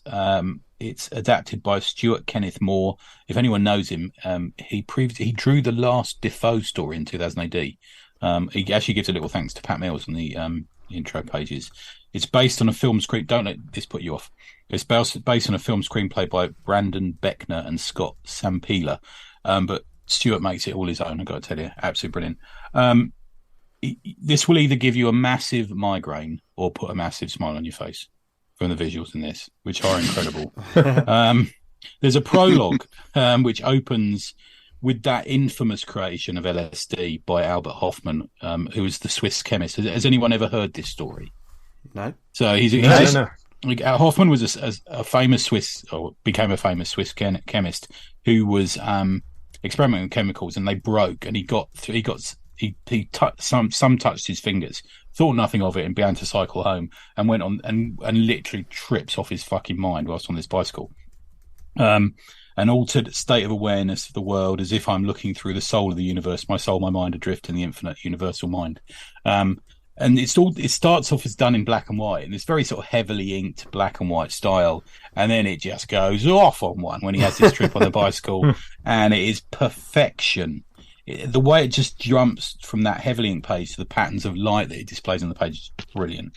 So you then jump forward to 1970 in San Francisco, and there's an angry businessman in a suit, a sort of classic fat mustachioed 70s wide collared shirt, goes into this place that is basically a factory for LSD blotting paper operation. The way they would drip LSD onto blotting paper with sometimes they had. I mean, the story goes that a lot of underground characters were used. There was always the famous Batman, blotting paper and that sort of thing as well, wasn't there? Yeah. But as he gets there, his name's Ronald Stark. As he gets there, the police raid it right at that moment. And then it follows a investigative journalist called Seymour Phillips, and he begins to investigate Stark because apparently he had 10 million hits of Lucy on him when he got his collar felt. Yeah, 10 million. Did you say? Yeah. So this is all based on a true story, and what they say in it is that would have been enough for 20 Woodstocks. And as he investigates, he begins to realise. This is an era. I've read some books on this, the involvement of the CIA and LSD and the experiments they did. And, it's fairly well documented on, History they love Channel that shit, don't they? Yeah, I think so. So Seymour goes to visit this Stark dude in prison. and it really from that point on begins to get messy. I'm not going to tell any story that goes past about the first third of this book, by the way, but he eventually gets stitched up by, I think, the FBI or the CIA, and they plant drugs on him, and he ends up in prison, and of course loses his job on the paper, loses his girlfriend, and it flips forward to 1971, and he's working in a record shop, and you can tell it's clever because they throw in time-specific references that allow you to work out the timeline of the events in this. So, for example, at the start of it, there's at one point there's a reference to this car is owned by Ken Casey being the guy who wrote Catch-22, also very at the forefront of LSD experimentation. There's and when he's in the record shop, he's selling Zeppelin 4, which everyone knows contains the famous Stairway to Heaven track and all that sort of thing. So it does that very cleverly, and it throws this stuff in. But he then meets this shadowy figure, this very sort of disguised, your classic, foil helmeted character, but he's this disguised something, and he meets him. He's like a Deep Throat character. He meets him in a diner after he leaves a note in a record, and he goes and meets him, and he says, "Look, this is the truth. This is what's happening." And he says, "You could be one of the 5." And I'm not going to talk about it after that because the 5 are these famous LSD experiment subjects who were experimented on by the US government allegedly, and you do get a lot about them as well. I absolutely fucking love this. I think I heard Jason Wood talking about it on or Jason Wood or Vince talking about it on the EOC, and it's always one of those ones I've sort of meant to read, and then when we said, "Oh, let's do drugs," I thought, now's the time. I'm gonna read this now, and you'll never get a better representation of an LSD trip on a page than I think you probably get in this constantly. To be fair, do you ever read something and you think it's so good, it's so strong, it's so well done, it's so powerful, and it's telling that I don't really want to go and read the second volume quite yet? Does that make sense? Yeah. Some things aren't bingeable like that, are they? I remember watching the last 8 episodes of Twin Peaks, and it just like fucking ruining me for about a week. I think I should have left it at least a couple of hours between episodes. And I feel a bit like this with the second volume. It had a profound effect on me. I would say if you enjoyed Department of Truth, this would make a great companion book to read along with it as well. Nice. Okay. In a completely different way. It's as inventive with visuals, I would say. But there is amongst it as well. It's not just one of those underground comics, which is it's like a tie-dye T-shirt or a black light poster or something you can put on your wall and stare at. An album cover you can stare at when you're smoking weed. This does have a very good straight line of a story through it. It loses it a little bit mid-book because Seymour, the journalist who investigates at the start, is a very interesting character, and you kind of lose the track of him for a while mid-story when you go off and other things happen. But he does return towards the end of it, and I found him quite an interesting character, which I think I probably would have liked to have seen more about him. But it more than makes up for it in this book. It's really good, and they use different visual techniques. So apart from the sort of the black and white butting its head up against the multicolored pages, there's also other styles of drawing they use to depict different places, different people. He uses caricature, he uses realistic drawings, he uses all sorts of things as part of the whole sort of mix, really, with it. It's probably one of the best books you're going to read about this subject. It's probably one of the best books you're going to read about drugs, I would say. And it's got that real sort of post-war, Cold War paranoia, US government just fucking doing, all these stories about psyops that the US government ran at the time, post-JFK and all that sort of thing as well. Batting up against the rise of the permissive society, the rise of, free love, and the invention of, the more addictive street level drugs that were appearing in New York City and stuff like that later on as well. Yeah, really good. Project MK Ultra, Sex, Drugs, and the CIA by Clover Press, Volume 1. There you go. Nice. Sounds awesome. Yeah. Dan, what have you got? I put a call out on Twitter asking for any comics that are kind of relevant to the subject we're discussing tonight on the show. And a friend of the show, Warwick, Fraser, Coombe, got in touch, and he offered up issue 1, 2, and 3 of his comic, The Skullfucker. He sent me 3 actually. I haven't got to it yet, but yeah, it looks amazing. Yeah, 3 is just about to be released. So if you check out Warwick Fraser Coombe on Twitter. He's got a Big Cartel store as well. You can look at ways of getting it. So I've read issue 1 and 2. For issue 1, it's 26 pages, £4, which is absolute steal.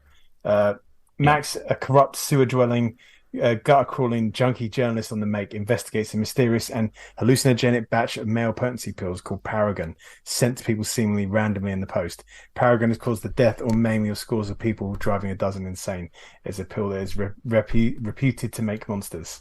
And it certainly does. When you read this comic, you see the effects of the drug, and the lead character, who's a real scuzzball. If you think your classic kind of paparazzi journalist trying to get the dirt on things, in this he's trying to get to the bottom of the Crossrail and why it's kind of hit a bit of a snag in a certain part of London, and that sort of ties in with the investigation of where this drug's coming from, and it gets very trippy, as we kind of alluded to in the show and talked about the visuals that Warwick comes up with when showing these drug fits, and when people have taken this tablet, are fucking horrendous, absolutely god awful, but so well designed, so well done. I mean, generally his style is just amazing. It's got so much life and energy to it. Yeah, I'm really taken with it. When I think the first comic I read from him was The Revenger, and really like that, man. Yeah, that stuck with me. I really enjoyed it, really liked it. And the Shadow Constabulary, he's got a character design in there that when I saw it, I was just like, I fucking love that design. It's amazing. And it's the classic old school police officer Bobby, like with the high hat, but it's all in black and all the trim is in red, and it's so fucking nice. It looks lovely. But if you're a fan of like The Revenger, I really would take a punt on this. I think you're really going to enjoy it. It's Warwick's done work for 2000 AD. Is that right, T? He's working for Rebellion, yeah. I'm glad. He was a guest at Lawless this year, wasn't he? Which is great to see. Yeah. So we're big fans. We've been fans of his work since. Do you remember that time you did Thought Bubble and he was around the corner from you? Remember, Vin? Yes. Yeah. That's great. Yeah. Great. I fucking love it. It's really, I'd really recommend taking a punt on one of his titles, and you can't go wrong with checking out Skullfucker. And issue 3, even the name's great. That's great. Yeah. There's no mucking around here. This is like hardcore stuff. It's really good. So go check it out. He's got a site, Warwick, Fraser, Coombe.bigcartel.com, and you've got it all on there. Links to his social as well, all on there too. So go check that out, man. Yeah, good shout. Nice. Yeah. My recommendation this week is one that I've been meaning to check out for a while, and I didn't even think like it was going to be prevalent to the subject matter, but there is actually a chapter of this book, certainly with volume 1, that is very much in the wheelhouse of what we talked about this week. And also, just to kick us off, it's informative right from the get-go. Can any one of you tell me what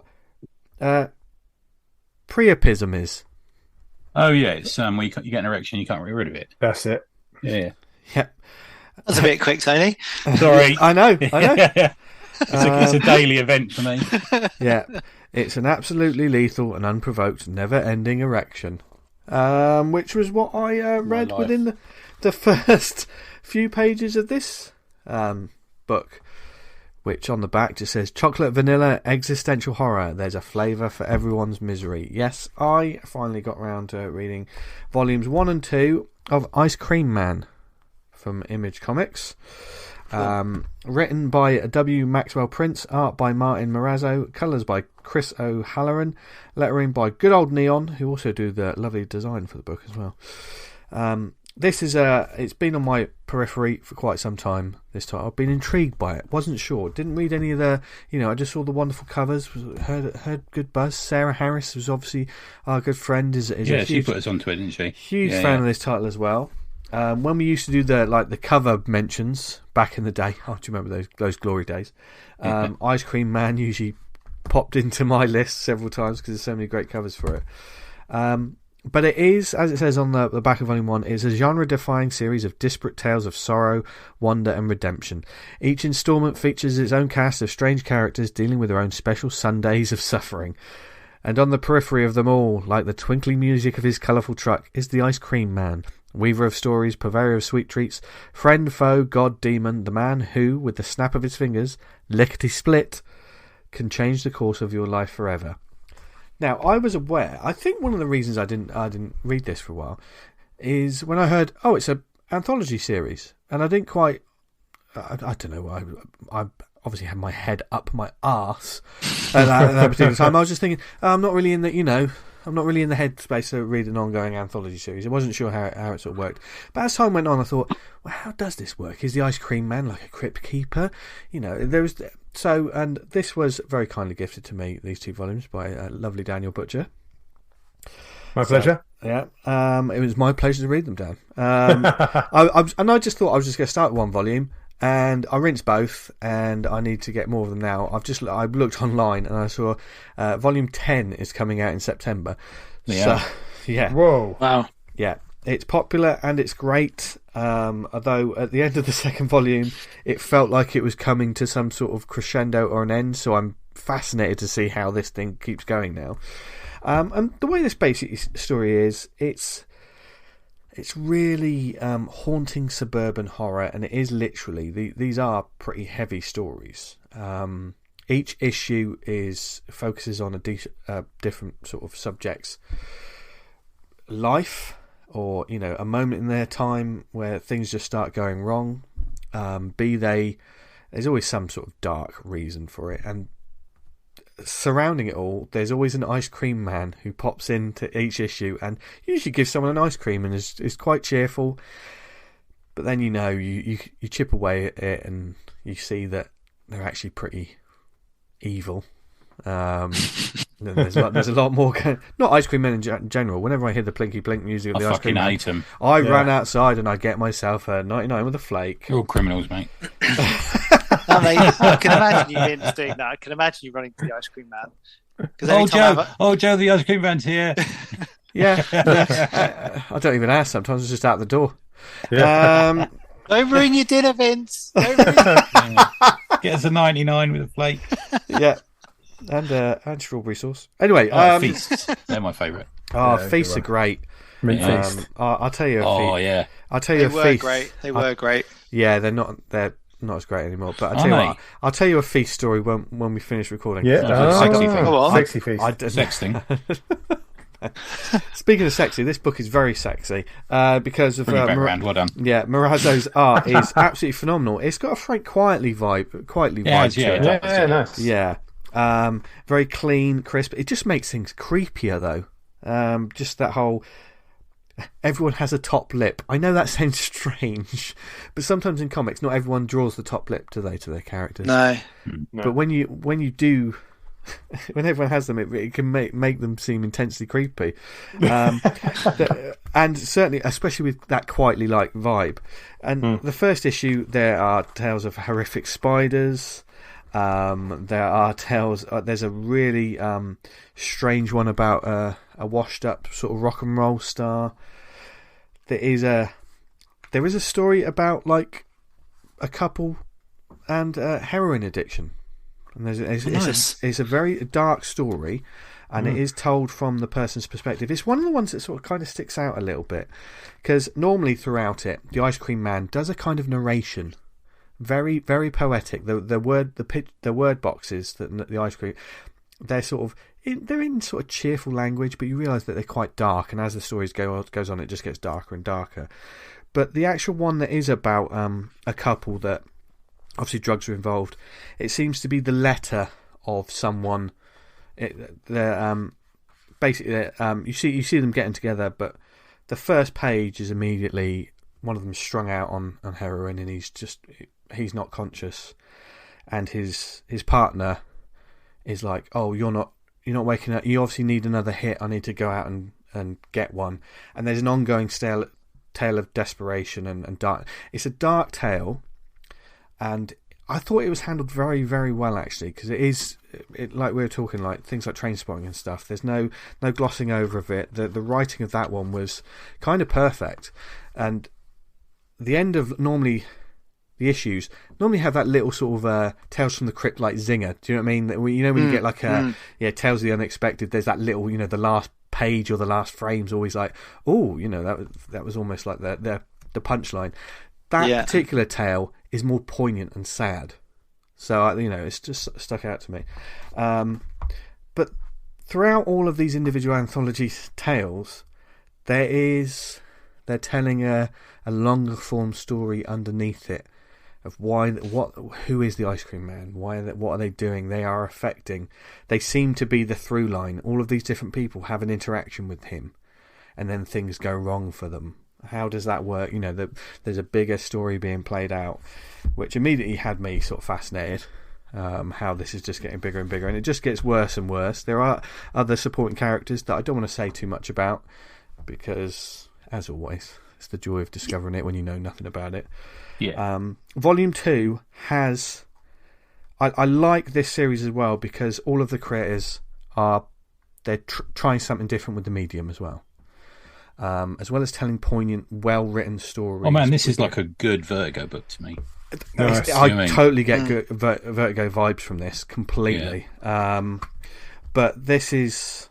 because of the nature of each issue is an individual story, like Maxwell Prince can really sort of focus in on a certain sort of message he's trying to get across, whether it's something tragic or something horrific.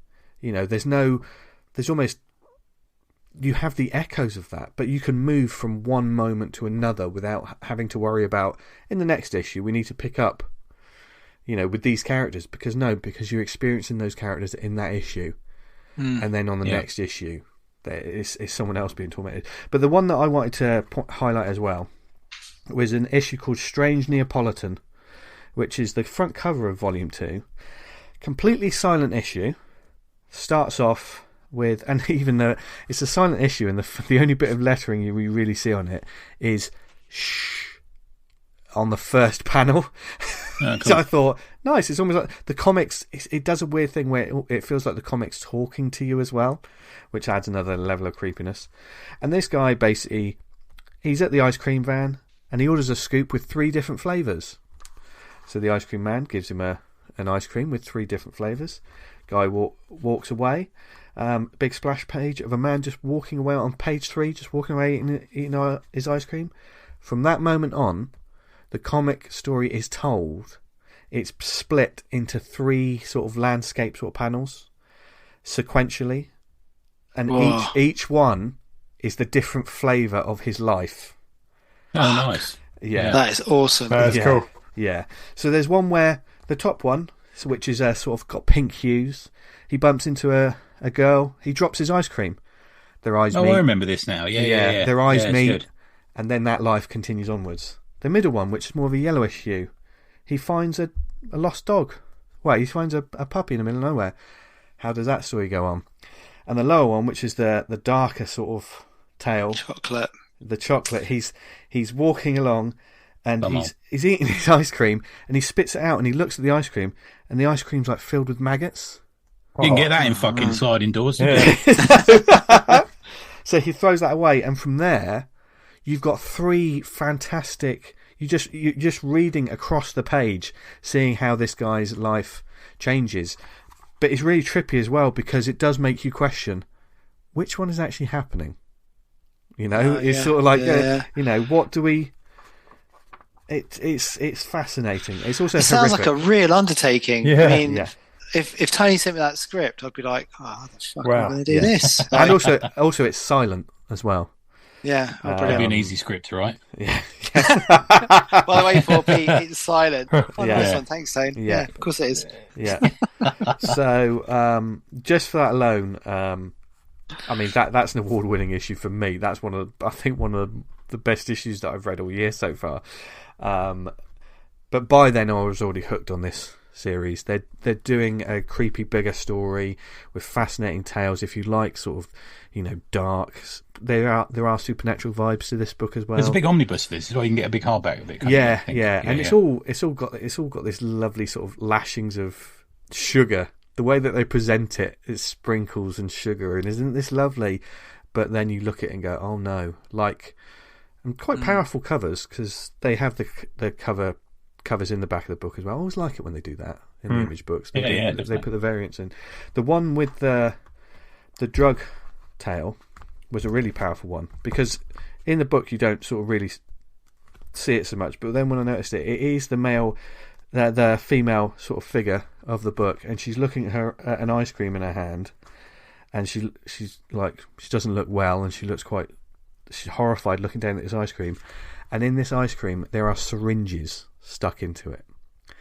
And it's like fuck.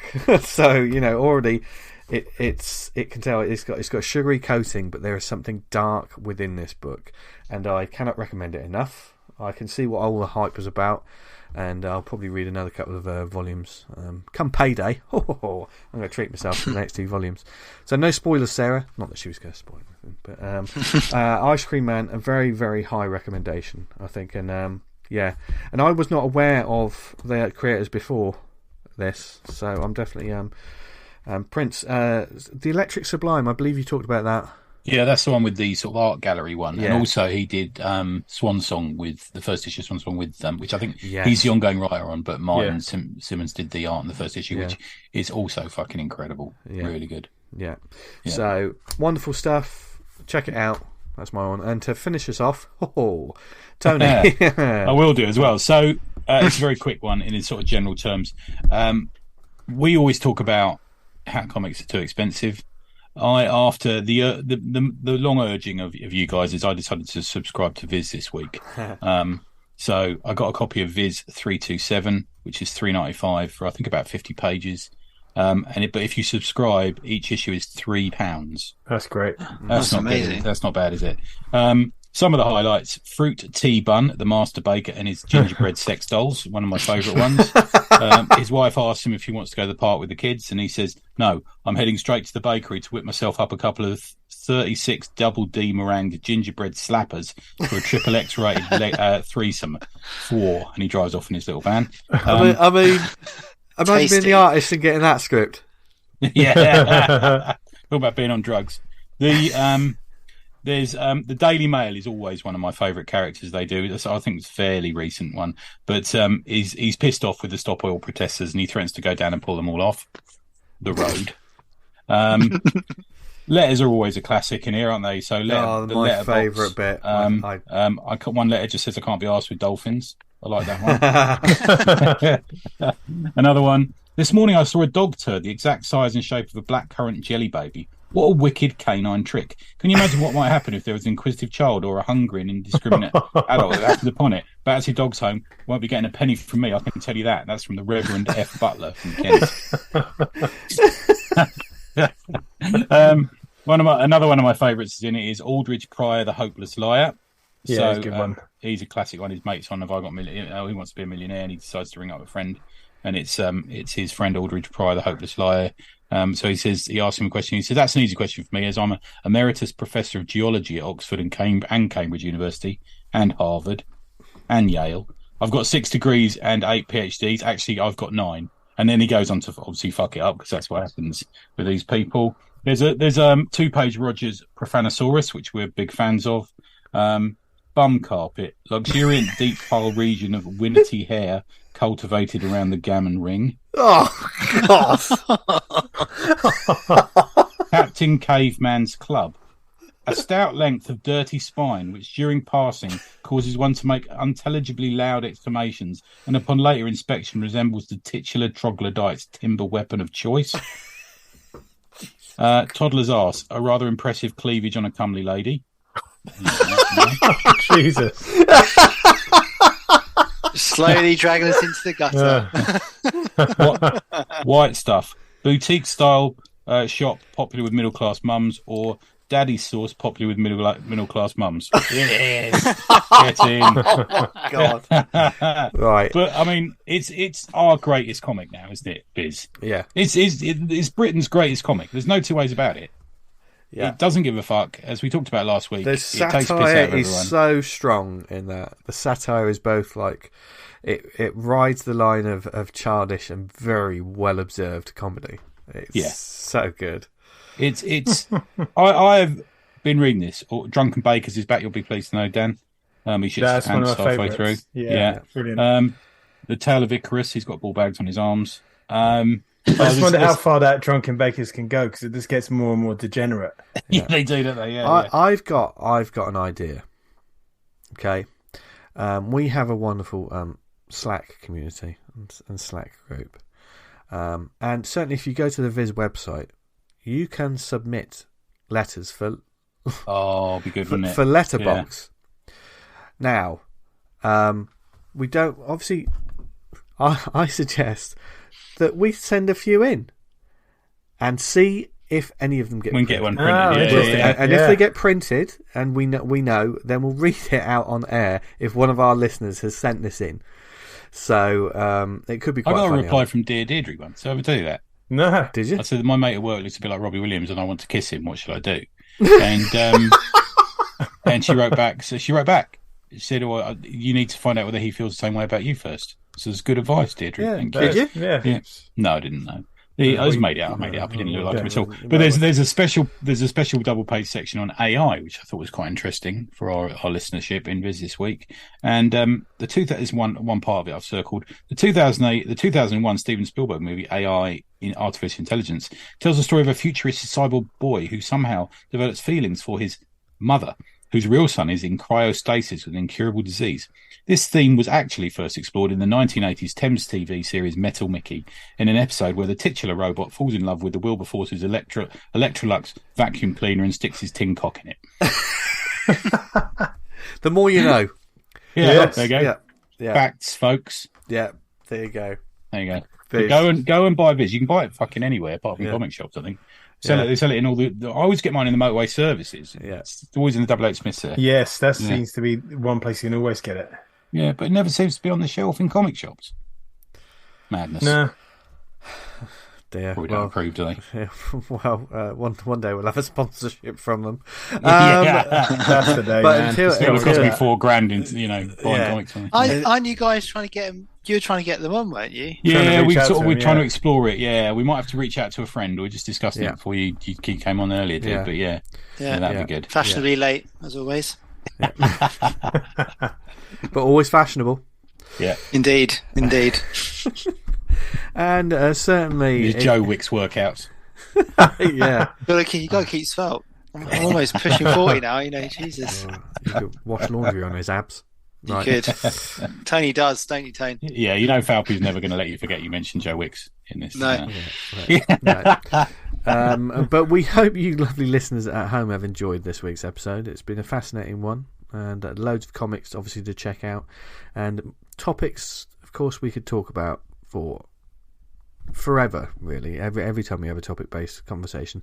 But of course there are several different ways to keep the conversation going, and likewise if you've got any sort of comics charity events, if you've got any small press events that you want us to just put a shout out on the show, there's several different ways you can get in touch with us. You can email us awesomecomicspod@gmail.com. Follow us on the socials. Look, I'm trendy. I mean social media at the Awesome Pod. Join the Slack group that we've been talking about. There's a wonderful community of people on there, lots of different channels and work talk, etc. Or maybe you're just reading a cool book and you want to talk about it, or this particular episode has made you want to talk about it. Then please join the Slack group. You can get in touch with us and we'll give you the details. Wonderful group of people on there. Thank you for listening to us, whether it was on their website awesomecomics.podbean.com. If you listen to us on Apple Podcasts, subscribe, leave a review, say some nice things. Thank you to anyone who has left a review recently, by the way, on any platform. Yeah, we really I listen on Spotify. Yeah, and Spotify. Why do you say that so defiantly? Like So cool. Like I never mentioned them, because people can listen to us on Spotify as well as places like Amazon, Stitcher, and Podnose, Google Podcasts as well. It's on there. Look, I haven't listened to them on the list, but we're available in lots of different places. Where else, Tony? We have a good podcast. Where else? Where else, Tony? Well, funny you mention that. You coming for my job? Yeah, thanks for mentioning that, Forpe. That's right. You can also find us on the You can also find on the Global Politics podcast system, which deals with global politics and counter-terrorism, called Turbo Anal ISIS. We should also say thanks. I hope everyone had fun at the South London Comic and Zine Fair, and very nice of them reaching out and especially inviting us last week. I just couldn't get there today. I was trying. I just couldn't get there, but thanks for the invite, because I think it was in your old school or something, It was, man. I really wish I could have gone today. Yeah. Oh, and when Dan walked through the doors, it just went, wow. Someone threw a sausage at him. Yeah. Not the first time it's happened when Dan walks into a room. But where can people find us online, etc.? Tony? Neverownanything.com. If you listen to the NIA podcast this week, I had Ian and Keith, aka Cliff. Thank you, mate. Talking about, we did an artist roundtable on Jokey. Very good. They were very enlightening. Yeah, thanks, man. Cheers. Nice. Dan? You can find me. I almost said on Twitter, but I'm not going to say that. You can read Vanguard at vanguardcomic.com. There you go. You can find me on social media at Jester Diablo. And Forpe, thank you once again for joining us. Cheers, dude. Yeah, been a good one, man. Nice to hear to you. You are welcome back anytime, even if you are coming. Even if you are coming for my job. Really? But where can people find your work and get hold of it? It's brilliant. Well, they can obviously find my latest stuff at Tribute Press. We're going on the store soon. We're just waiting to make sure everyone gets it who backed it on the Kickstarter, and then it'll be going on the store. So Dirty Basement 2 has a story for Mr. Forpe in it. There you go. Yeah, it's very good. It's probably one of my favourite ones I've done in a while. Man. It's a good one. But you can find me at Mr. Forpe on Instagram and forpe.co.uk, which is FORPE. And there's always shit on there to buy. So please do. You got any Pussy Man Fists left? Yeah, I've got. I think I've got like 5 Pussy Man Fists left. I've got like 6 copies of Lips. What's the one? Bugman, I've got about 10 copies, and Truck Stop, I've got about 20. All ages comics, well worth getting. Oh, they fuck. Don't. Just a quick story. A friend of mine who's super into my stuff brought a load of it and gave it to his kid. He's 14. No. And he bought him. I was like, oh, what do you think? He's like, of what? I was like, of the book. Because I was worried about Truck Stop. I was thinking, oh, man, he's going to read that and just think I'm twisted. And he's like, oh, I know that for my son. I was like, dude, you could, no. I was like, you have to go and take away from immediately. Now. Immediately take away from I'll give you your money back straight away. Just go and do it now. Yeah. He sent me a message back about like half an hour later, just was WTF ? Which can only mean that you need to get these comics, people. Yeah. So go for they're they're good. Yeah. Can I just add before we go? There's 2 birthdays coming up. The Beano is 85 years old on the 30th. Believe it or not. And also 85. What, the day this launches? No, the 30th of July. Yeah, no. And the other birthday. the day this launches, there is a more important birthday than that. Yes. This is Daniel Butcher is also 85. Yeah. Oh, mate, you look so good for 85. Happy birthday, Dan. Yeah, thank you. Yeah. Happy birthday, Dan. Love you. His knees are I'll listen to this again mess. tomorrow. And Got lovely knees. Yeah. He's got the. You're going to listen to this again on your birthday, Dan? Why would you do that? I would. I'm going to listen to it again. Yeah, I'm going to listen to it on my birthday. Just to see if I sound like a complete prick or not. I can tell you that. But no. On that bombshell, we hope you enjoyed this week's episode. Thank you very much for listening. Wherever you are in the world, we hope you're doing happy, healthy, doing okay, reading lots of comics that get you excited about reading comics, and I hope you're spreading the good word of the sequential medium that we try to do every week. Wherever you like, seriously, we all love you. Dan, do you love the listeners? Of course I do. Forpe, I know you've got so much love in your heart, haven't you? Too much love, it's illegal. Oh, my word. And Tony? Those days have ended. That was last week. I was nice for a week. Now fuck everyone. God, 8 years and we got 1 week. Let's treasure it. It's like being married. Ooh, Jesus. Well, Tony won't be back next week. So, but no, the Awesome Pod will be back next week, and we can't wait to talk more comics. So until then, thank you very much for listening. From Dan, Tony, Forpe and myself, and ACP.HQ, read loads of comics, keep making loads of comics, and I always forget this bit. What else should they do, guys? Stay awesome. Stay awesome. Oh, fucking perfect. I might just have to record you doing it, Forpe, so we can just play it. Yeah. Pipe that in each week. It's in the bank. Yeah. Not the only thing. Bye, everyone. Bye. Bye.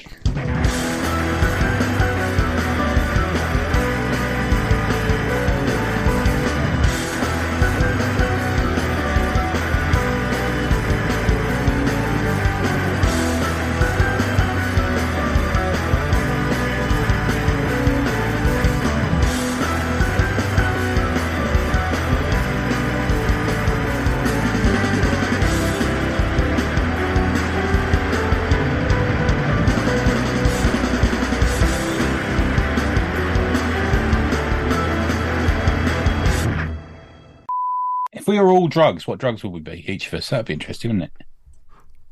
I like the idea of being speed. That'd be some sort of accident. I think that's a good one for you, Forpe. Thanks. Vince would be methamphetamine because he's just a sexual beast. Tony would be brown because he loves it. Yeah, I love it. I'll go straight for the brown, you know me. I'll probably be an aspirin. You're more rock and roll than that.